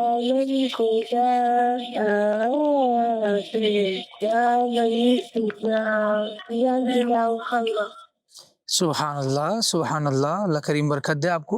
مزید کال دیجیے۔ نام محمد شاہزم ہے۔ ہم دونوں بہن بھائی چکوال سے بات کر رہے ہیں۔ سنا دے آنکھوں کا تارا، نام محمد دل کا اجالا، نام محمد۔ سبحان اللہ سبحان اللہ، اللہ کریم برکت دے آپ کو، اور بہت اچھے انداز سے، بہت پیارے انداز سے اپنے بچپنے کے ساتھ پورا اظہار کرتے ہوئے آپ نے پڑھا۔ اللہ کریم آپ کو جزائے خیر دے، اور نبی پاک علیہ الصلوۃ والسلام کی نعتیں پڑھتے رہنے کی توفیق عطا فرمائے۔ مزید کال دیجیے۔ سید زین العابدین تاری بات کر رہا ہوں، اور میں غوث پاک کی منقبت سناؤں گا۔ محبوب سبحان غوث پاک، محبوب یزداں غوث پاک، ولیوں کے سلطان غوث پاک، سلطان ذیشان غوث پاک۔ کیا بات ہے جی، آپ نے نعرے سنائے، اب اس پر کلام ایڈ کر دیں نا۔ ماشاءاللہ، ایسے کلاموں کے شروع میں کچھ اب یہ انداز چلا ہے کہ انٹرو دیا جاتا ہے اور کلام کے آخر میں ایکسٹرو بھی باقاعدہ ہو رہا ہوتا ہے، کہ جس سے اندازہ ہو جائے کہ اب آپ کلام میں شامل ہونے لگے ہیں اور اب آپ کلام سے باہر جانے لگے ہیں۔ تو یہ بہرحال نعرے تھے جو غوث پاک رحمۃ اللہ تعالیٰ علیہ کی محبت کو دل میں بڑھانے والے ہیں، سید امیر علیہ سنت نے ہمیں عطا فرمائے، اور یہ یاد ہو جائیں تو گویا جو اولیاء کا ایک مرتبہ، ایک رتبہ اور اسٹیٹس ہے وہ بندے کے ذہن میں اور دل میں بیٹھ جاتا ہے۔ بچپن سے یہ یاد رہیں تو اچھی چیز ہے جو اچھے انداز سے نقش ہو رہی ہے۔ اللہ کریم برکت دے۔ مزید کال دیجیے گا۔ تمہارا نام محمد علی خان ہے، ارے واہ، اور علی ٹاؤن غازی آباد کے میں آپ کو درخواست کیا ہوں، فریاد کر رہا ہوں، یہ خود کے دیتے اللہ نے ہدایت۔ سبحان اللہ، واہ واہ واہ واہ، خان صاحب بڑے پیارے کلام کی آپ نے فرمائش کی ہے، اللہ کریم آپ کو جزائے خیر عطا فرمائے، اور فرمائش کرتے ہوئے آپ کا انداز بھی بہت اچھا لگا، واہ، مزید کال دیجیے۔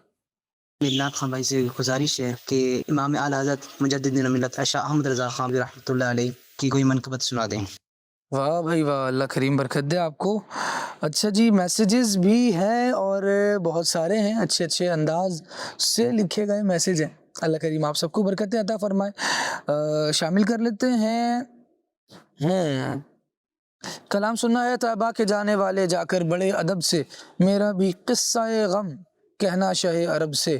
اچھا جی، یہ جو کتاب رکھی ہوئی ہے ناظرین کو تحفے میں دیں گے، اچھا ابھی تک تو یہ نیت نہیں ہے، لیکن بہرحال کتاب رکھی ہوئی ہے، ناظرین اس کو دیکھیں بھی اور مکتبۃ المدینہ سے اس کو حاصل کرنے کی کوشش بھی کریں۔ اے لوگوں، یہ قرآن مجید کی آیات کی تفسیر پر مشتمل کتاب ہے، جن میں رب العالمین نے یا ایھا الناس کہہ کر لوگوں کو مخاطب کیا ہے اور لوگوں سے کلام فرمایا ہے۔ یہ فرما کر کیا درس دیا گیا ہے، اسے ہمیں پڑھنا بھی چاہیے اور یقیناً ہمارے بھلے کی بات ہے۔ تو یہ ایک کتابی شکل میں موجود ہے، مکتبۃ المدینہ نے اس کو شائع کر دیا ہے۔ اب آپ آگے بڑھیے اور اس کو خریدیے، تقسیم بھی کیجیے، اللہ کریم آپ سب کو جزائے خیر عطا فرمائے۔ اور ہم کچھ مزید میسیجز لے لیتے ہیں۔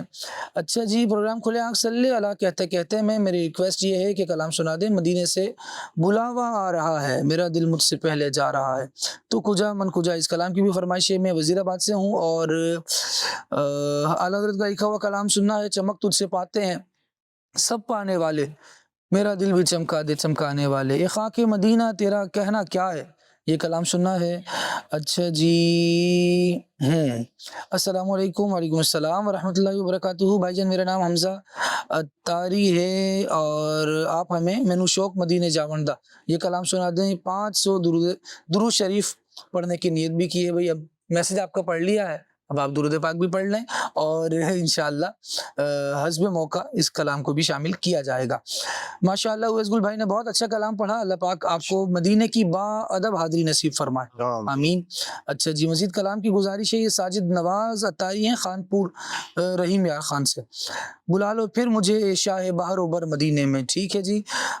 کلام سنا دیں پھر کہ گلی گلی تباہ، اور تمام مبلغین مدینے کی با ادب حاضری کی دعا کر دیں۔ یہ عمران مقصود بھائی ہیں گجرا والا سے، ٹھیک ہے جی۔ اللہ کریم آپ کو بار بار میٹھے مدینے کی ذوق والی، ادب والی، شوق والی، محبت والی حاضری عطا فرمائے اور میرے حق میں بھی اس دعا کو قبول فرمائے۔ ماشاءاللہ سید ثاقب حسین شاہ صاحب اتاری مدنی بھی سلسلے کو دیکھ رہے ہیں، اللہ کریم آپ کو بھی جزائے خیر عطا فرمائے اور آپ بھی ہمارے لیے دعا کریں، ہم بھی آپ کے لیے دل سے ہم دعا گو ہیں، اور وہ بزرگوں کا جو انداز تھا ضیاء الدین مدنی علیہ رحمہ کا، ہم دعا گو بھی ہیں، دعا گو بھی ہیں، تو آپ بھی دعا کریں، ہم بھی دعا کرتے ہیں۔ اچھا جی، کھلے آنکھ صلی اللہ کہتے میں ٹاپک ڈر بہت اچھا ہے، ٹھیک ہے جی۔ ایک میسج بھی ہے آپ کا اور تھوڑا سا طویل ہے، اس کو میں انشاءاللہ کچھ دیر میں پڑھ لیتا ہوں۔ وہ شعر محبت اس کلام کی فرمائش ہے اور اچھا جی، آج کا ٹھیک ہے، جزائے خیر اللہ کریم آپ کو عطا فرمائے۔ اور یہ کون ہے، چشتیہ سے یہ میسج ہے، ٹھیک ہے، اللہ کریم آپ کو خوش رکھے۔ اور اغثنی یا رسول اللہ اشفاق بھائی کے کلام کی فرمائش ہے۔ غوث پاک رحمۃ اللہ تعالی علیہ کی منقبت سننے کی بھی فرمائش ہے، مرشد میرے غوث پاک، ٹھیک ہے جی۔ نعت خان اسلام بھائی سر سے کلام سنا دیں، میں بندہ عاصی ہوں۔ اچھا جی، بہت اچھی گفتگو ہو رہی ہے، اللہ پاک آپ کو اس کا اجر عطا فرمائے، بہت شکریہ، جزاک اللہ، اللہ کریم آپ کی اس دعا کو قبول بھی فرمائے اور ہم سب کو اس پر عمل کرنے کی سعادت بھی عطا فرمائے۔ اچھا جی، دھنوٹ سے میسج ہے، شہر نبی تیری گلیوں کا نقشہ ہی کچھ ایسا ہے۔ اچھا جی، خالد بھائی آج آپ کے پروگرام میں موضوع بہت اچھا ہے، مجھے یہ پروگرام بہت پسند ہے اور کلام سننا ہے۔ جتنا دیا سرکار نے مجھ کو اتنی میری اوقات نہیں۔ اویس بھائی کچھ فرمائشیں آپ پوری کریں، آئیے ابھی اویس بھائی سے کلام سنیں۔ حبیب صلی اللہ علیہ محمد صلی اللہ علیہ وسلم۔ میں بندہ عاصی ہوں، خطا کار مولا، میں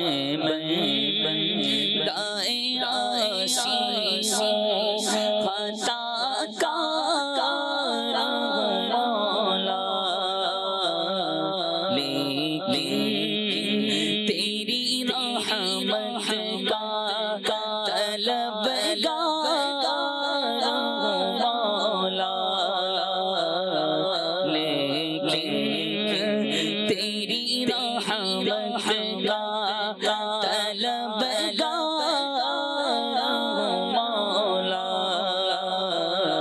میں بندہ عاصی ہوں بابا، سانگے امید میری تیرے کرم سے مولا، بابا سانگے امید میری تیرے کرم سے،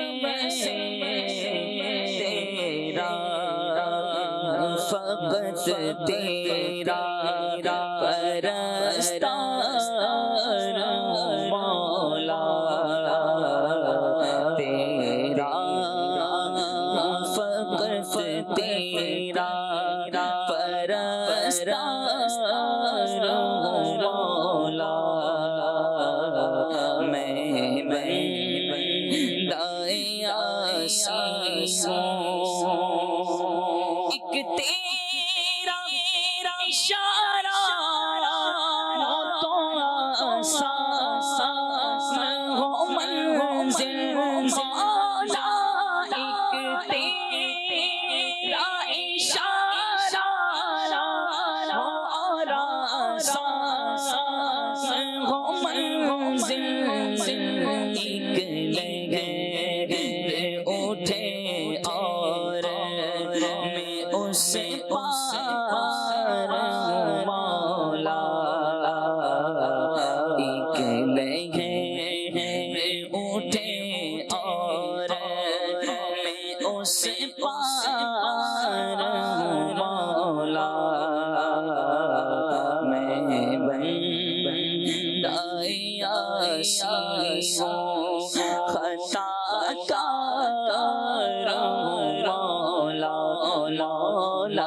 لیکن تیری رحمت کا طلبگار مولا، میں بندہ عاصی ہوں۔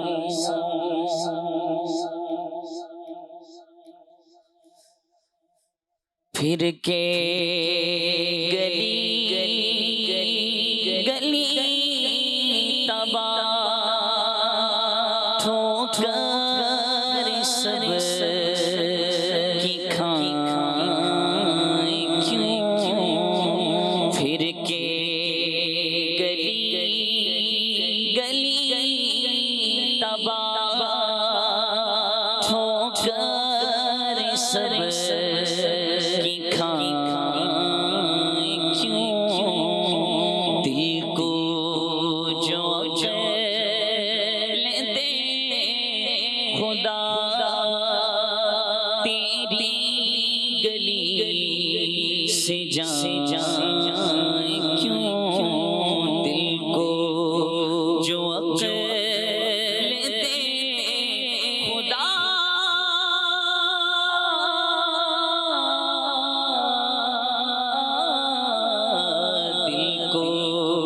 جو عقل دے خدا تیری گلی سے جائیں کیوں،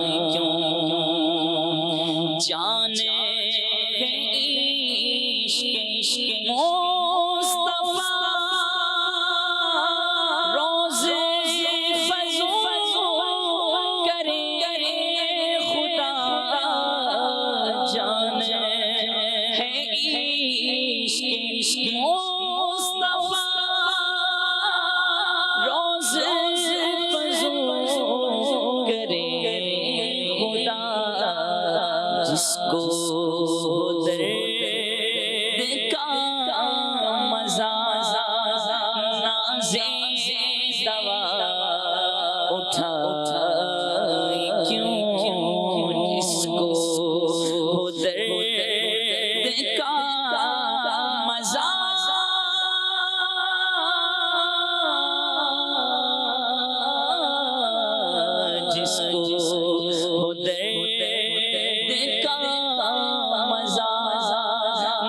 ساز دوا اٹھا کیوں اب تو نہ رو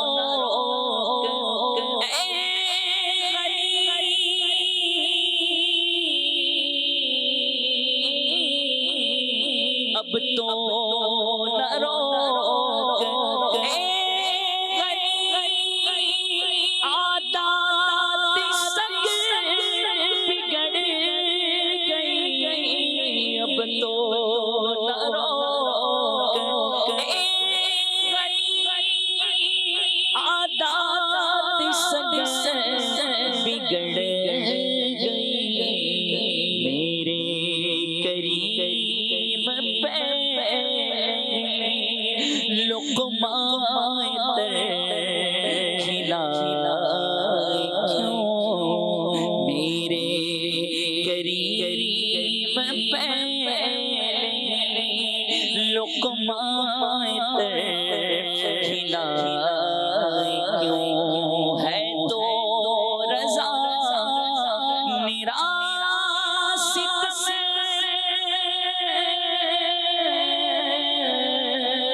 ساز طرب بجا کیوں کوئی بجا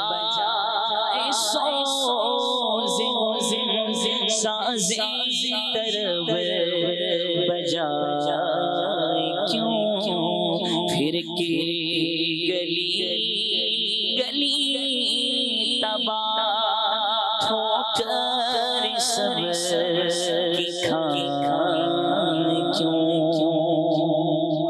ماشاء اللہ اللہ کریم برکت عطا فرمائے آپ کو. جزاک اللہ عزیز بھائی, بڑا زبردست اعلیٰ حضرت رحمۃ اللہ تعالی علیہ کا آپ نے کلام پڑھا. ابھی عبدالحبیب بھائی کی آواز میں آئیے ایک ویڈیو کلام بھی سنتے اور دیکھتے. تیرے جیا کوئی نہیں, یہی بولے سدرا والے چمنے جہاں کے تھالے, سبھی میں نے چھان ڈالے, تیرے پائے کا نہ پایا, تجھے یک نے یک بنایا, تجھے یک نے یک بنایا, تجھے یک نے یک بنایا. تیرے خلق کو حق نے عظیم کہا, تیری خلق کو حق نے جمیل کیا. کوئی تجھ سا ہوا ہے نہ ہوگا شہا, تیرے خالق حسن و ادا کی قسم, ادا کی قسم, ادا کی قسم. دنیا تے آیا کوئی تیری نہ مثال, دنیا تے آیا کوئی تیری نہ مثال. لب کے لے آواں کہ تو سونا تیرے نال دا, لب کے لے آواں کہ تو سونا تیرے نال دا. مکے رہن والیاں مدینے جان والیاں, مکے رہن والیاں مدینے جان والیاں, ٹھڈے کھان والیاں نو سینے لان والیاں, ٹھڈے کھان والیاں نو سینے لان والیاں. تیرے باجوں ڈگیاں نو کوئی نہیں سنبھالدا, تیرے باجوں ڈگیاں نو کوئی نہیں سنبھالدا. لب کے لے آواں کہ تو سونا تیرے نال دا, لب کے لے آواں کہ تو سونا تیرے نال دا, سونا تیرے نال. اب میری نگاہوں میں جچتا نہیں کوئی, جیسے میرے سرکار ہیں ایسا نہیں کوئی. تیریاں تے صفتاں دا کوئی بھی حساب نہیں، تیریاں تے صفتاں دا کوئی بھی حساب نہیں، تو تے کتھے تیریاں غلاماں دا جواب نہیں، تو تے کتھے تیریاں غلاماں دا جواب نہیں۔ حورانو تو روپ ونڈے حبشی بلال دا، حورانو تو روپ ونڈے حبشی بلال دا، لب کے لے آواں کتھوں سونا تیرے نال دا، لب کے لے آواں کتھوں سونا تیرے نال دا، چہرہ تیرا نور ونڈے ساری کائنات نو، رب بھی درود بھیجے ایک تیری ذات نو، چہرہ تیرا نور ونڈے ساری کائنات نو، چہرہ تیرا نور ونڈے ساری کائنات نو، رب بھی درود بھیجے ایک تیری ذات نو، رب بھی درود بھیجے ایک تیری ذات نو، شیدائے زمانہ تیرے حسن و جمال دا، شیدائے زمانہ تیرے حسن و جمال دا، لب کے لے آواں کتھوں سونا تیرے نال دا، لب کے لے آواں کتھوں سونا تیرے نال دا، سونا تیرے نال دا، اشارے سے چاند چیر دیا، چھپے ہوئے خور کو پھیر لیا، گئے ہوئے دل کو اسر کیا، یہ تاب و تواں تمہارے لیے، کر کے دعا سونا سورج نو موڑ دا، کر کے دعا سونا سورج نو موڑ دا، آپے چند توڑ دا تے آپے چند جوڑ دا، آپے چند توڑ دا تے آپے چند جوڑ دا، بگڑی بناوے میرے نبی دا اشارہ، ہاں بگڑی بناوے میرے نبی دا اشارہ، لب کے لے آواں کتھوں سونا تیرے نال دا، لب کے لے آواں کتھوں سونا تیرے نال دا، کہندی اے حلیمہ مکھ ویکھ لجپال دا، کہندی اے حلیمہ مکھ ویکھ لجپال دا، لب کے لے آواں کتھوں سونا تیرے نال دا، لب کے لے آواں کتھوں سونا تیرے نال دا، چودویں دا چن نالے عرشاں دا تارا، چودویں دا چن نالے عرشاں دا تارا، قسم خدا دی مینوں سب نالوں پیارا، قسم خدا دی مینوں سب نالوں پیارا، ہو کا دیواں تیرے میں سچیاں پیارا دا، ہو کا دیواں تیرے میں سچیاں پیارا دا، جیوندا اے ظہوری نا لے کے تیرے یاراں دا، جیوندا اے ظہوری نا لے کے تیرے یاراں دا، منگتا میں تیرا تیرے در تیری آل دا، ہاں منگتا میں تیرا تیرے در تیری آل دا، لب کے لے آواں کتھوں سونا تیرے نال دا، لب کے لے آواں کتھوں سونا تیرے نال دا، دنیا تے آیا کوئی تیری نہ مثال دا، دنیا تے آیا کوئی تیری نہ مثال دا، لب کے لے آواں کتھوں سونا تیرے نال دا، لب کے لے آواں کتھوں سونا تیرے نال دا۔ سبحان اللہ، کیا شان ہے جی نبی کریم صلی اللہ تعالیٰ علیہ وآلہ وسلم کی، آپ کے حسن و جمال کی، اور گنگانے والے گا رہے ہیں، انشاءاللہ گاتے رہیں گے۔ یہاں ایک میسج ہے، یہ پڑھ کر میں ابراہیم بھائی کی طرف آتا ہوں اور آپ سے گفتگو کچھ کرتے ہیں۔ یہاں میسج ہے کہ جب آپ تدبیر کرتے کرتے تھک جائیں اور حالات کو مسخر کرنے میں ناکام رہیں تو مایوس ہونے سے پہلے سوچ لیں کہ آپ ہر معاملے میں با اختیار نہیں ہیں. واہ کوئی ہے جو فیصلہ کرتا ہے کہ ہمارے لیے کیا بہتر ہے. اللہ رب العزت کی رضا میں جھک جائیں. یقین جانیے حالات مسخر ہو کر آپ کے قدموں میں ہوں گے. واہ واہ. کیا کہتے ہیں جناب؟ بسا اوقات لوگ کہتے ہیں کہ اس کی وجہ سے یہ کام نہیں ہوتا، اس کی وجہ سے وہ کام نہیں ہوتا، اور کرنا سارے ہی کام چاہ رہے ہوتے ہیں. تو کیا کرنا چاہیے؟ کوئی ڈر ہے، کوئی خوف ہے جس کی وجہ سے کام نہیں ہوتا. بعض لوگ یہ بھی کہتے ہیں کہ فلاں کے سامنے مجھ سے بات نہیں ہوتی. کیا کہیں گے؟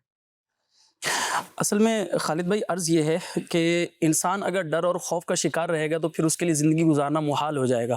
دیکھیں بعض چیزیں تو زندگی کے اندر ایسی ہیں کہ ان کا ڈر جو ہے وہ فائدہ مند ہوتا ہے. مثال کے طور پر کچھ ایسی چیزیں جو ضرر پہنچانے والی چیزیں، تو ان ضرر پہنچانے والی چیزوں سے انسان کا ڈرنا تو بالکل ٹھیک ہے کہ اگر ان سے بالکل ڈر اور خوف نہیں ہوگا تو وہ ان کے قریب جائے گا یا ان سے مانوس ہونے کی کوشش کرے گا تو وہ نقصان ہی پہنچائیں گی. صحیح. لیکن بعض ڈر ایسے ہوتے ہیں جو ہم نے خود ہی پال رکھے ہوتے ہیں، تو اس ڈر کو فتح کرنا ضروری ہوتا ہے. یعنی ایک شخص جو ہے، یعنی ابراہیم بھائی ایک بات ایڈ کروں؟ جی جی فرمائیں. ڈر کو فتح کرنے کے بعد بے باکی کی رینک سے تھوڑا سا نیچے رہنا چاہیے. یقیناً یقیناً. اب وہ اس سے ہرگز یہ مراد نہیں ہے کہ شریعت کی حدیں ہی توڑ دیں، بلکہ شریعت کی حد کے اندر رہ کر جو اللہ پاک نے ہمیں جن باتوں اخلاقیات کی حد بھی، جیسے یقین والدین کا ایک خوف ہوتا ہے، ان سے بندہ بات کرتے ہوئے تھوڑا سا ایک فریم میں رہتا ہے کہ نہیں یہ ان کی حدود ہیں. استاد کا بھی ایک ادب ہوتا ہے، اپنے پیر و مرشد کا، بڑوں کا ادب ہوتا ہے، اور یہ ادب اور یہ لحاظ کرنا تو یقیناً اپنے بڑوں کا ادب کرنا یہ اخلاقیات میں سے بھی اور ہماری شریعت کا بتایا ہوا طریقہ بھی ہے. اس کے علاوہ جو ہم نے خود سے ہی ڈر پالے ہوئے ہوتے ہیں نا، تو ان ڈر کی حدود کو جو ہے وہ توڑنا ضروری ہوتا ہے، ورنہ انسان کے لیے آگے بڑھنا جو ہے وہ ناممکن ہو جائے گا. وہ بعض جو ہے وہ اس طرح کے جو ٹریننگز ہوتی ہیں کسی جو ہے دفاعی اداروں کی، تو اس کے اندر جو ہے وہ ڈر اور خوف کو توڑنے کے لیے باقاعدہ ٹریننگ دی جاتی ہے، اور یوں بتایا جاتا ہے کہ بسا اوقات جو تیرنے سے ڈرتا ہے تو اس کو دھکیلا جاتا ہے پھر پانی کے اندر. تو بسا اوقات انسان کو اس کام کے اندر خود انوالو ہونا پڑتا ہے. میں بولوں کہ جناب مجھے تو کیمرے کے سامنے آنے سے ڈر لگتا ہے، مجھے تو بولنے سے ڈر لگتا ہے، تو میں آؤں گا، بیٹھوں گا، کلام کروں گا تو آہستہ آہستہ یہ ڈر نکلے گا نا. واہ واہ. اور اسی طرح جو ہے وہ بندہ اگر کسی بڑے مقام پر، آپ یہ دیکھیں نا، جب بندہ کوئی بیان کوئی خطاب کرنا شروع کرتا ہے نا، تو ابتدا ہر کسی کی ایسی ہوتی ہے کہ وہ لڑکھڑا رہا ہوتا ہے، ٹانگیں کپ کپا رہی ہوتی ہیں، اور لوگوں کے مجمع کو دیکھ کر جو ہے وہ خوف طاری ہو رہا ہوتا ہے. لیکن آہستہ آہستہ یہ خوف جو ہے وہ نکلتا جاتا ہے. ہمارے اساتذہ نے یوں ہی آگے قدم ہمارے بڑھائے ہیں، ہماری حوصلہ افزائی کی ہے. مدنی قافلوں سے جو ہے وہ کچھ نہ کچھ درس و بیان کرنا سیکھا، اور یہ دعوت اسلامی کے ماحول کی برکت ہے، مدنی قافلوں کی برکت ہے کہ جب ہم بندہ جس ماحول کے اندر رہ رہا ہوتا ہے نا، تو وہاں ڈر زیادہ ہوتا ہے، خوف زیادہ ہوتا ہے. اپنے علاقے کے اندر، اپنی بستی کے اندر، اپنے شہر کے مقامی لوگوں کا ڈر کچھ زیادہ ہوتا ہے. لیکن جب پہلے ان سے نکل کر کہیں اور جاتا ہے نا، جس طرح مدنی قافلے میں چلے گئے، اب وہ بالکل ماحول ہی چینج ہو گیا، بندے انجان ہیں، وہاں جا کر وہ درس و بیان کرتا ہے تو اس کا ڈر جو ہے وہ تھوڑا نیچے ہوتا ہے. تو پھر آہستہ آہستہ جب یہ بندہ کرتا چلا جاتا ہے تو اس کی عادت بھی بن جاتی ہے، اور لوگوں کو فیس کرنے کا جو ایک ملکہ ہوتا ہے وہ بھی انسان کے اندر آ جاتا ہے. اب جو انسان بولے کہ میں ایک لیڈر بھی بنوں، میں ایک رہنما بھی بنوں، میں لوگوں کو گائیڈ بھی کروں، اچھا وہ باصلاحیت بھی ہے، لیکن اس کے دل کے اندر ڈر بیٹھا ہوا ہے کہ جناب میں لوگوں کو فیس کیسے کروں گا. تو یہ ڈر تو نکالنا ہی پڑے گا، لوگوں کو فیس کرنا ہی پڑے گا. اور ایک مسلمان ہونے کے ناطے، کیونکہ ہمارے آقا مولا صلی اللہ تعالیٰ علیہ وسلم نے ہمیں یہ ذمہ داری دی ہے کہ بلغوا عنی ولو آیا، اگرچہ ایک ہی میری طرف سے آیت ہو تو وہ لوگوں کو پہنچا دو. تو ہم میں سے ہر ایک مبلغ بھی ہے، نیکی کی دعوت دینے کی، گناہ سے روکنے کی، امر بالمعروف و نہی عن المنکر، جو کہ ایک اس امت کا فریضہ ہے اور اس امت کی ایک فضیلت ہے. تو اس پر ہم عمل پیرا کیسے ہوں گے؟ ہم ڈرتے رہیں گے کہ جناب اسے بات کیسے کریں، تو پھر یقیناً نیکی کی دعوت ہم نہیں دے سکتے. ہم گناہ سے کسی کو منع نہیں کر سکتے. اس کے حدود و قیود جو بھی ہیں، جہاں بھی جو ہے وہ ہماری عملداری ہو سکتی ہے کہ ہم بات پہنچا سکتے ہیں، تو وہاں ہم امر بالمعروف کریں گے اور نیکی پر عمل کرنے کی ترغیب دیں گے. گناہ سے جہاں ہم روک سکتے ہیں، کہ حکم ہے کہ اگر ہاتھ سے روک سکتے ہو تو ہاتھ سے روکو، ورنہ زبان سے روک سکتے ہو تو زبان سے روکو، اور اگر یہ نہیں کر سکتے تو پھر دل میں برا جانو. تو جو یہ پہلے دو اسٹیپ ہیں کہ ہاتھ سے روکنا یا جو ہے وہ زبان سے روکنا، اس میں تو صاف ظاہر ہے بندے کا کانفیڈنس بھی ہونا چاہیے، بندے کا اعتماد بھی ہونا چاہیے. تو جو اپنی احساس کمتری کا جو خول ہے اس سے بندہ باہر نکلے گا اور بات کرے گا، بات کرنے کا سلیقہ آئے گا تو پھر آگے بڑھے گا۔ آفیسز ہیں، دفاتر ہیں، اسی طرح اپنی ملازمت کی جو جگہیں ہیں، وہاں اگر انسان محض ڈر اور خوف کا شکار رہے گا، محض اپنی کرسی میں پھنس کے بیٹھا رہے گا کہ جناب میں اٹھوں گا یہاں سے تو پتہ نہیں میرے ساتھ کیا ہو جائے گا، تو پھر وہ آگے نہیں بڑھ سکتا، نہ وہ ترقی کر سکتا ہے، پھر وہ اسی مقام پر ہی رہے گا، کسی اور ذمہ داری کی طرف وہ ہرگز نہیں جا سکے گا۔ ابراہیم ہم مدنی قافلہ کورس کر رہے تھے، تو ہمارے جو معلم تھے مولانا اعجاز مدنی صاحب، انہوں نے ہمیں ایک بات سکھائی تھی، اور انہوں نے ارشاد فرمایا تھا کہ یہاں نا آپ اس لیے بیٹھے ہیں کہ آپ نے لوگوں کو فیس کرنا ہے اور آپ نے بولنا ہے، نیکی کی دعوت دینی ہے۔ آپ یہ بات اپنے ذہن میں بٹھا لیں کہ جو بھی آپ گفتگو کریں گے نا، اس کی میکسیمم سزا کیا ہے؟ میکسیمم سزا جو افراد ہیں وہ صرف اتنی دے سکتے ہیں کہ آپ اب درجے میں نہیں بیٹھیں گے، آپ کو جان سے کوئی نہیں مارے گا۔ ایک ایسا جملہ تھا یہ جو خول توڑ رہا تھا، جو ڈر کو دور کر رہا تھا۔ جان سے کوئی نہیں مارے گا، بولو، آپ بولو، بات کرو۔ کسی نے کہا کہ آپ جو ہے وہ یہ سمجھے کہ خوف کی بھی نا کچھ ٹانگیں ہوتی ہیں جس پہ وہ چلتا ہے یا جڑ پکڑتا ہے، تو اس خوف کی ٹانگیں توڑیں۔ سوچیں اس کا نتیجہ کیا ہوگا، آپ اگر یہ عمل کریں گے تو کیا نتیجہ ہوگا، آخر ہو کیا جائے گا، مر تو نہیں جائیں گے نا، کیا ہوگا؟ تو جب آپ آگے بڑھیں گے، میدان عمل میں نکلیں گے تو انشاءاللہ اللہ پاک کامیابی سے۔ بس اوقات ایسا ہوتا ہے کہ انسان نا خود ہی اپنے آپ میں خود سوال قائم کرتا ہے، خود اس کا مقدمہ لڑتا ہے، خود کیس بناتا ہے، سبھی کچھ خود کر رہا ہوتا ہے، فیصلہ بھی خود کر لیتا ہے، اور ماشاءاللہ اپنے آپ کو سزا بھی سنا لیتا ہے۔ اتنا آگے نہیں بڑھیں، اتنا سوچنا آپ کا کام نہیں ہے، آپ کا جو ذمہ داری ہے وہ کام کرتے چلے جائیں، اپنی ذمہ داریوں کو سمجھیں۔ اور یہ بات یاد رکھیے، دنیا جہان میں مسائل کا حل جہاں نکلتا ہے نا، وہ ٹیبل ٹاک ہے، وہ بیٹھ کر بات کرنا ہے، وہ ڈائلاگ ہے۔ دنیا بھر میں ہم دیکھ رہے ہیں، تاریخ عالم کو اگر پڑھا جائے، کتنی بڑی بڑی جنگیں ہو گئیں اور ان جنگوں کا حل پھر میدان جنگ میں نہیں نکلا۔ اس کے بعد دو ممالک نے، دو اقوام نے بیٹھ کر صلح کی، دو قبیلے بیٹھ کر پھر دوبارہ بات چیت پر ہی جمع ہو رہا ہے۔ بات چیت ایک بہت بہترین عنصر ہے مسائل کے حل کرنے کا، لیکن بات چیت کے بھی گر آنے چاہیے، کب، کہاں، کیا بولنا ہے۔ جسے یہ گر مل گیا، امیر اہل سنت فرماتے ہیں وہ کامیاب ہے۔ تو کامیاب بننا ہے تو ان بڑوں کے پیچھے رہیں، ان کی باتوں کو سمجھیں، اچھا سنیں گے تو پھر اچھا بولنے والے بنیں گے۔ اللہ تبارک و تعالی ہمیں مذموم ڈر سے بچائے اور رب کی رضا ہمیں حاصل ہو، اس کے پیارے محبوب صلی اللہ تعالیٰ علیہ وآلہ وسلم کی اطاعت میں زندگی گزارے۔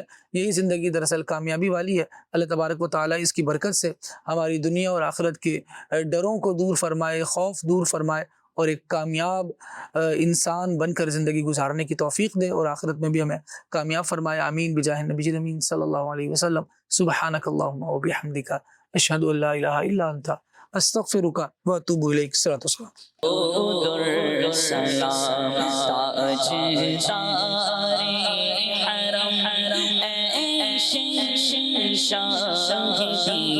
تم پہ ہر دم کروڑوں درود اور سلام ہونی کا کرم ہم پہ سلطان دی، تم پہ ہر دم کروڑوں درود اور سلام سلام سلام۔